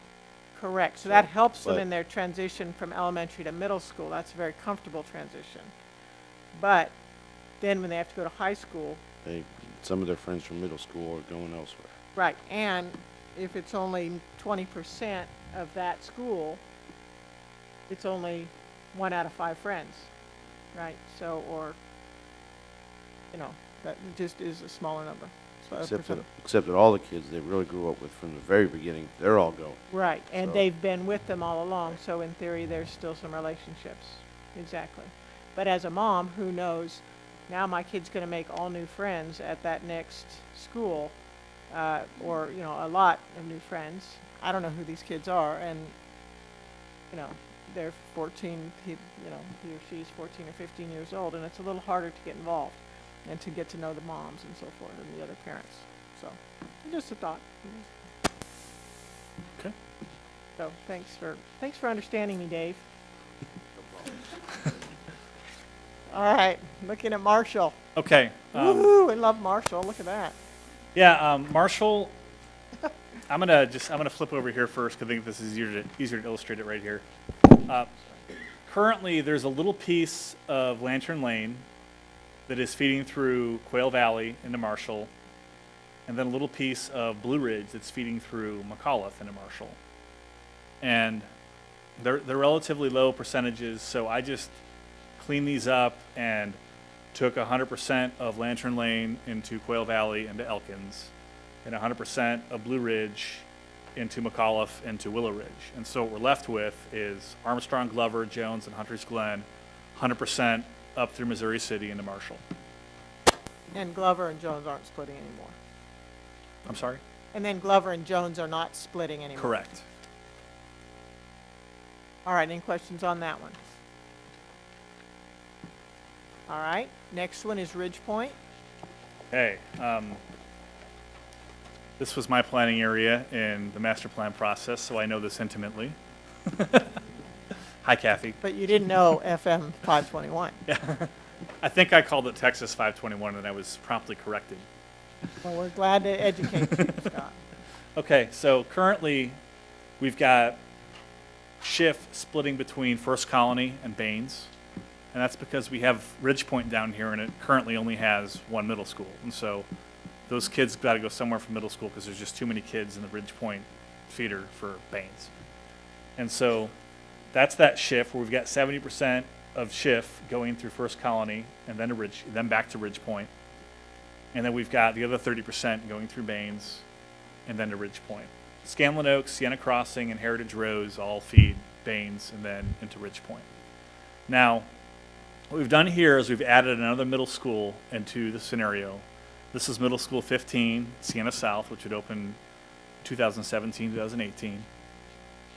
And we would have Schiff, Sienna Crossing, and Heritage Rose, a piece of it, all feeding into Baines. And then the remainder of Heritage Rose, Scanlon Oaks, and ES 48, all feeding into Middle School 15. And so it's going to be kind of hard to see it on this projector. I apologize, but what you can see here, this is the Fort Bend Toll Road, and this is the current split. And this goes away, and we're going to have Schiff feeding 100% into Baines and not splitting anymore. But in order to relieve this overcrowding, because there's just, I think if you look at the current scenario, I think Schiff is like 300% or something. Well, not quite that. But what Right, we've first- done, 152. What we've done is we've taken, I think it's Creekmont, which feeds which feeds onto 6. Yes. And there's also some apartments up here that are off of 6 that are right here at the toll road. We've taken them down to Heritage Rose. And so that's the 10% of Schiff that would split off. You know, they're closer to Baines. And due to all the growth up here, ideally, if we could get a site within the current Schiff boundary, I don't think anybody would argue with, you know, let's go. Mhm. But the infrastructure's not there yet. I don't think there's any property that isn't protected by a levee, but it's something that we're working on. And so this is, you know, in the next 5 years, this split will help relieve Schiff so that we can actually take the portables off of it to put the addition on. And That'll be tricky. And so moving the parks. We've taken we've taken again this section east of 521 into Heritage Rose, and everything that feeds on to 521 down here also into Heritage Rose. So Heritage Rose is going to be full. Overfull. Correct. Until we get 48 over here. And what's interesting about 48 is that if you look at the kind of grade out numbers in year 1, where 48 isn't open, there aren't any kids there right now. But as the PASA projections build out, in year 10, or I think in year 8 or 9, which isn't on the sheet, we're showing 48 over capacity, just based on that growth that's projected to happen in Siena South. And again, this is a 5-year plan. And this is one of those things that in this high growth area, this is going to have to be revisited once Siena Parkway goes through, and we have a better idea of what the sites are going to look like in here. But this is again, kind of the first crack at this. It's if Siena Parkway goes through. Correct. Is there currently a road to the 48 site? No. No, ma'am, but it's in the direct path of development for the developer. So they're in the contract, we'll have utilities and everything there in a time frame that coincides with the need to build this school. So there's not a road there now, though, no, ma'am. Not a road there now, okay. Thank you. It's a trail, but not a road. I need a road. So, Scott, I want to thank you for working so hard, and particularly on this point, because part of the plan, because this one was particularly complicated, kind of like the Aliana section was particularly complicated. And I know you and I talked at length about how to fix some of this and relieve Schiff, and so I appreciate you going back and taking a look at it, because I like now that the numbers, I mean, it takes Schiff down from the projected 160% now in 15-16, or 144% in 14-15, now down to 111. So that's pretty drastic, and that's going to give them a lot of relief. So I appreciate you looking at it. I know we moved lines around quite a bit. So that suggests that we're going to make that move next year. The Heritage Rose piece could happen next year. Right. That's, I mean, this is something that we'll discuss in the implementation. There are some moves that I made in here, shifting some students out of Schiff into Siena Crossing, but that wouldn't work until after we have the additions. But the Heritage Rose move could happen, next year. Yeah. Just because It looks that's kind of what you're doing in this plan. Because Heritage Rose goes from 49 to 101. I'm sorry, 104 for next year. So looks like that's... Yeah, it reflects immediate implementation. That's good, okay. And go ahead. I'm sorry, Max, didn't we talk about the additions taking 18 months, up to 18 months? Yes, ma'am, and also talked about the advantage of some of the additions is that we could bring them on whenever they were completed versus trying to bring a school online at the start of a term in the fall. Right. And the other thing we discussed, I think, if we did implement this boundary change in next year immediately, then it would relieve Schiff enough to move some of those portables and allow for the additions to be built quicker, and then allow for more growth within Schiff, correct? Is that right? Yes, ma'am. Part of the implementation will be to figure out exactly where to move the portables and how to get all that done. Yes, ma'am. Right. Thank you. And this is another area where the size of the addition might I be believe as... they're all 200 students. They're all 200, but Yeah, I think- if we've got issues with seats, it might be something where we need to reconsider what the size of those additions need to be, if we can, depending what our data shows. But this would be an area where addition size could make an impact on reducing the number of portables needed. I think as you look through this plan, most of those addition sizes are going to need to be changed a little bit. Right. And not necessarily doubled or anything like that, but just maybe another 50, 60 seats here and there. Well, just as by example, after the addition to Schiff, we go up to 942 capacity. Heritage Rose is already bigger than that, the way it's built. So it's not a stretch to say, add another 60 seats and get where, I know people feel different things about, bigger elementary schools, but being a parent of a child at an elementary school that has about 1,000 capacity, I mean, the teachers, the staff, all do a very good job of creating those pods and making the school feel, And close. it's only a matter of the infrastructure. Because Exactly. it's the infrastructure of the school, the cafeteria, the What would gym matter. space, the Which is some of the work we did. library through facilities. space, those types of things. It makes it so you have to consider that when Right. you figure out how big it needs to be. I have one other question. Yes, sir. We added capacity to Ridge Point this year over the summer. And I'm wondering if that was actually included in the Jacobs capacity numbers. Originally, it was not, but I believe it has been added. I'll double check on that. So you think that's reflected in these I'll make capacity sure. numbers? I'll have to look at that. I'll take a look at that in the morning. I think it is. Great question, Dave. Yeah, because it's showing, okay, it may have been, okay. So you I got think- 2310, but if we had looked at this a year ago, it may have been 21. I Okay. think that's right. I'll Okay. check on that. I meant to email that to you today, and I just forgot, so. All right. How are we doing on, we're ready for Travis. Okay. Travis, 4 schools, Bowie, Satarsha, Hodges Bend, Crockett. Pieces of Oakland, Pecan Grove, Holly, Jordan. There's a lot of different schools feeding into Travis. So if you look over here, you can see we have this, this portion of Seguin currently feeding into Travis, Holly, I think part of Mission Glen, Oyster Creek. And so what we've done is all these new schools, again, are going to be in blue here, taking this down to Oakland, 49, parts of 46, Pecan Grove, and Brazos Bend. I said it right. Depends where you're Okay. from, if you said it right or not. And so, again, we've got Oakland, 49, feeding 100% into Bowie along with Pecan Grove, and then a portion of Pollyanna. And then Brazos Bend, again, this is that Sorry. Satarsha split. Pecan Grove. Pecan. We've been working all week. Send you to tutorials for some accelerated learning. We had a lot of fun up in Klein learning how to pronounce all those German names, the Texas style. I bet. All right.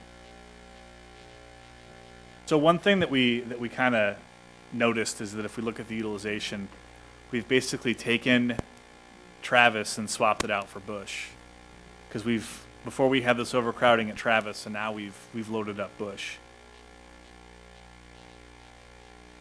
Right. So we have Travis under capacity, but Travis is surrounding a high growth area, so we expect that to fill in.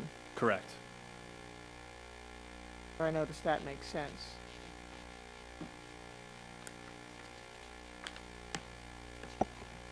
And that would, Oakland at 313%, and 5 years out.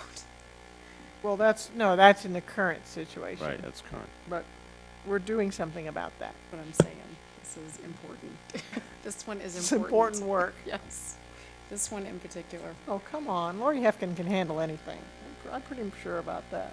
And I think to reiterate, Scott, what you said earlier about, there was some talk about maybe trying to consolidate all new territory, maybe either into Travis or Austin. This would be this is kind of illustrates your point where, yeah, you could do that, but then you may need to move back out.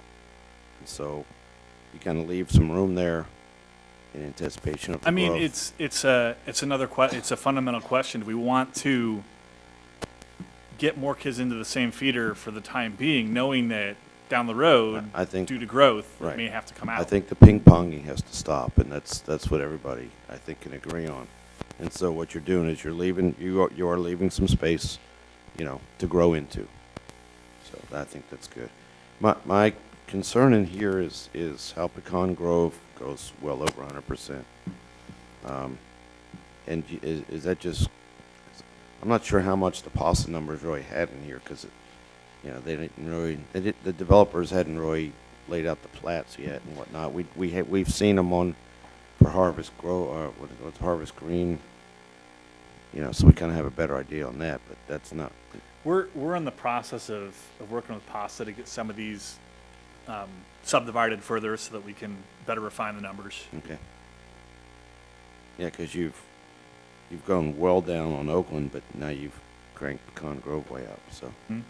And the only areas that I think we pulled out of Pecan.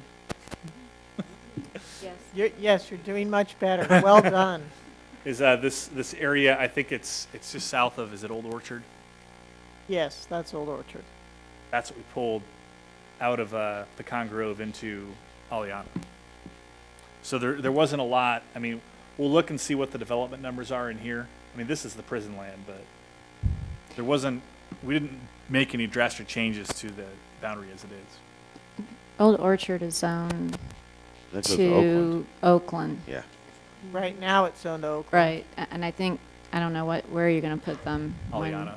when 46 opens. So yeah, I'm kind of curious where the growth is in Pecan Grove too, because the only thing we moved over there was Long Meadow Farms. Yeah, there was some to GLO Pecan. land. So, well, I know. This is So high school. I'm wondering where the growth in Pecan Grove is Right. coming from. I'll have to take a look at it. Unless you are dividing when we go and do 46 and try to relieve Oakland, because I'm seeing that Oakland now goes all the way down. So it's kind of strange. Oakland goes all the way down in here. And then it's compacted to just this. Yeah, Oakland goes under, once the new school opens, And in 2014-15, 56%. So and that number will change once we get the updated PASA. Because again, that's this, I can't remember what the planning unit is. But this is currently one planning unit, and we know that planning unit 20, and they're in the process of splitting that up for us. And once that's split, that number is going to go up a little bit. I don't anticipate that Oakland's ever going to be that low. And I think I have that footnoted in there on the sheet. no. Yeah. It says theoretical based on immediate input. Yeah. Actual. Yeah. Yeah, I guess I would like to see where the growth is coming. Sure. Pecan Grove, because they've actually been in decline, so.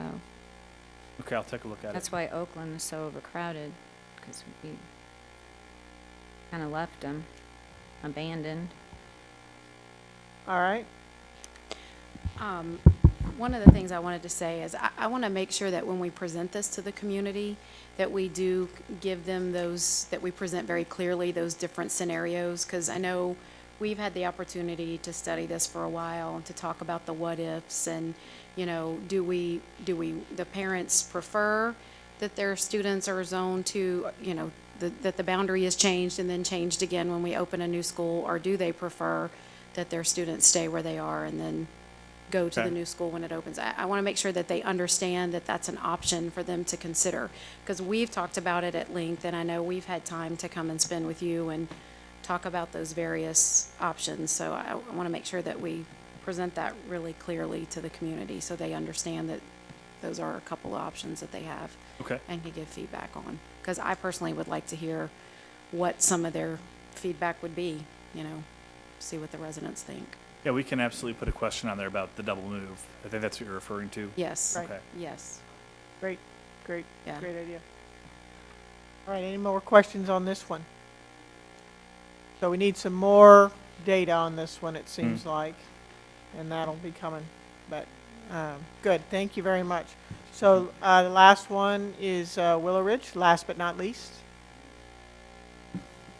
This is very similar to kind of what we had going on at Marshall, where we had just kind of those splits off to Missouri City and then to Willow Ridge. And so just to clean this up, Ridgemont, Blue Ridge, Ridgegate, Briargate, 100% into McAuliffe, and then Willow Ridge. And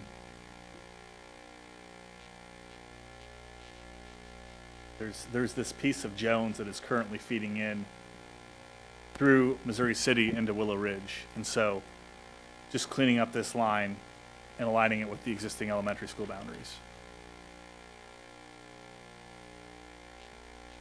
All right, well, that was much cleaner. And do we have questions on this one? And these documents and this information, these maps, are these going to be available, or are they currently available on our website? They have to, yeah, they will be. They will be following Wednesday evenings, well, not directly following, but shortly thereafter, because they accompany the presentation for the community dialogue meetings, and so that will be what is posted on. And I'm sure we have a sound system in our budget somewhere. Surely. Okay, so a person who wants to have these documents and understand them should come either tomorrow night, as Mr. George pointed out, or Wednesday night, have this basically presentation, explain, look at the maps, study up, and if they can't make it either of those times, they can access this information online on the website. And then will there be some online input gathered? Yes, ma'am. There will be input gathered until October the 28th will be the window of time. Once the video is posted, the open questionnaire will be there until October the 28th. Okay, and the comments that will come through the 28th will be based on this information we've seen tonight, not different versions of it, but basically this same information. So, and the couple of, I suppose, the couple of alternatives that you've suggested. Would you like me to implement that First Colony, that Clements thing for the community? I don't think you should implement it. I think you should just, if it could be noted as an alternative, as an option, that would be my suggestion. What does the rest of the board think? I think the point of this is for us to get community input now from the families and the people who are going to be impacted. So that's the next phase, and we're going to keep studying, and we're going to update our numbers and continue to understand it, and then we'll hear community input, and then we'll no doubt revisit it. So when would you expect that this would be coming back to the board for another conversation? We will be back to the board to provide an update in the November workshop. Excellent. Okay. Do we have any other comments? I just wanted to... Yes, sorry. I just wanted to take a quick second to recognize all the work that particularly Scott and Beth put into this, because I know how hard you guys were working, and you made yourselves available to the board just to let the community kind of know the process for us. You guys were available to us last week. We came, and some of us spent hours up here, you know, talking through it and asking you to tweak it and giving you feedback from the community that we had already received. And so I just wanted to say thank you, not only for all the hours you put in before, but then for the extra hours you put in massaging it for us and allowing us to give feedback. So I appreciate that, and I know the rest of the board does too. Absolutely. And the other thing, go ahead, Mr. I was going to say the same thing really Christian said, but to reiterate what Mr. Rosenthal said earlier, all of us, to my knowledge, spent several hours going over this information. And so there's been lots of consideration that's been done and a lot of work that's been done with Scott and Beth Martinez, which is very important. I was impressed with taking a step back and looking at this as a whole. There are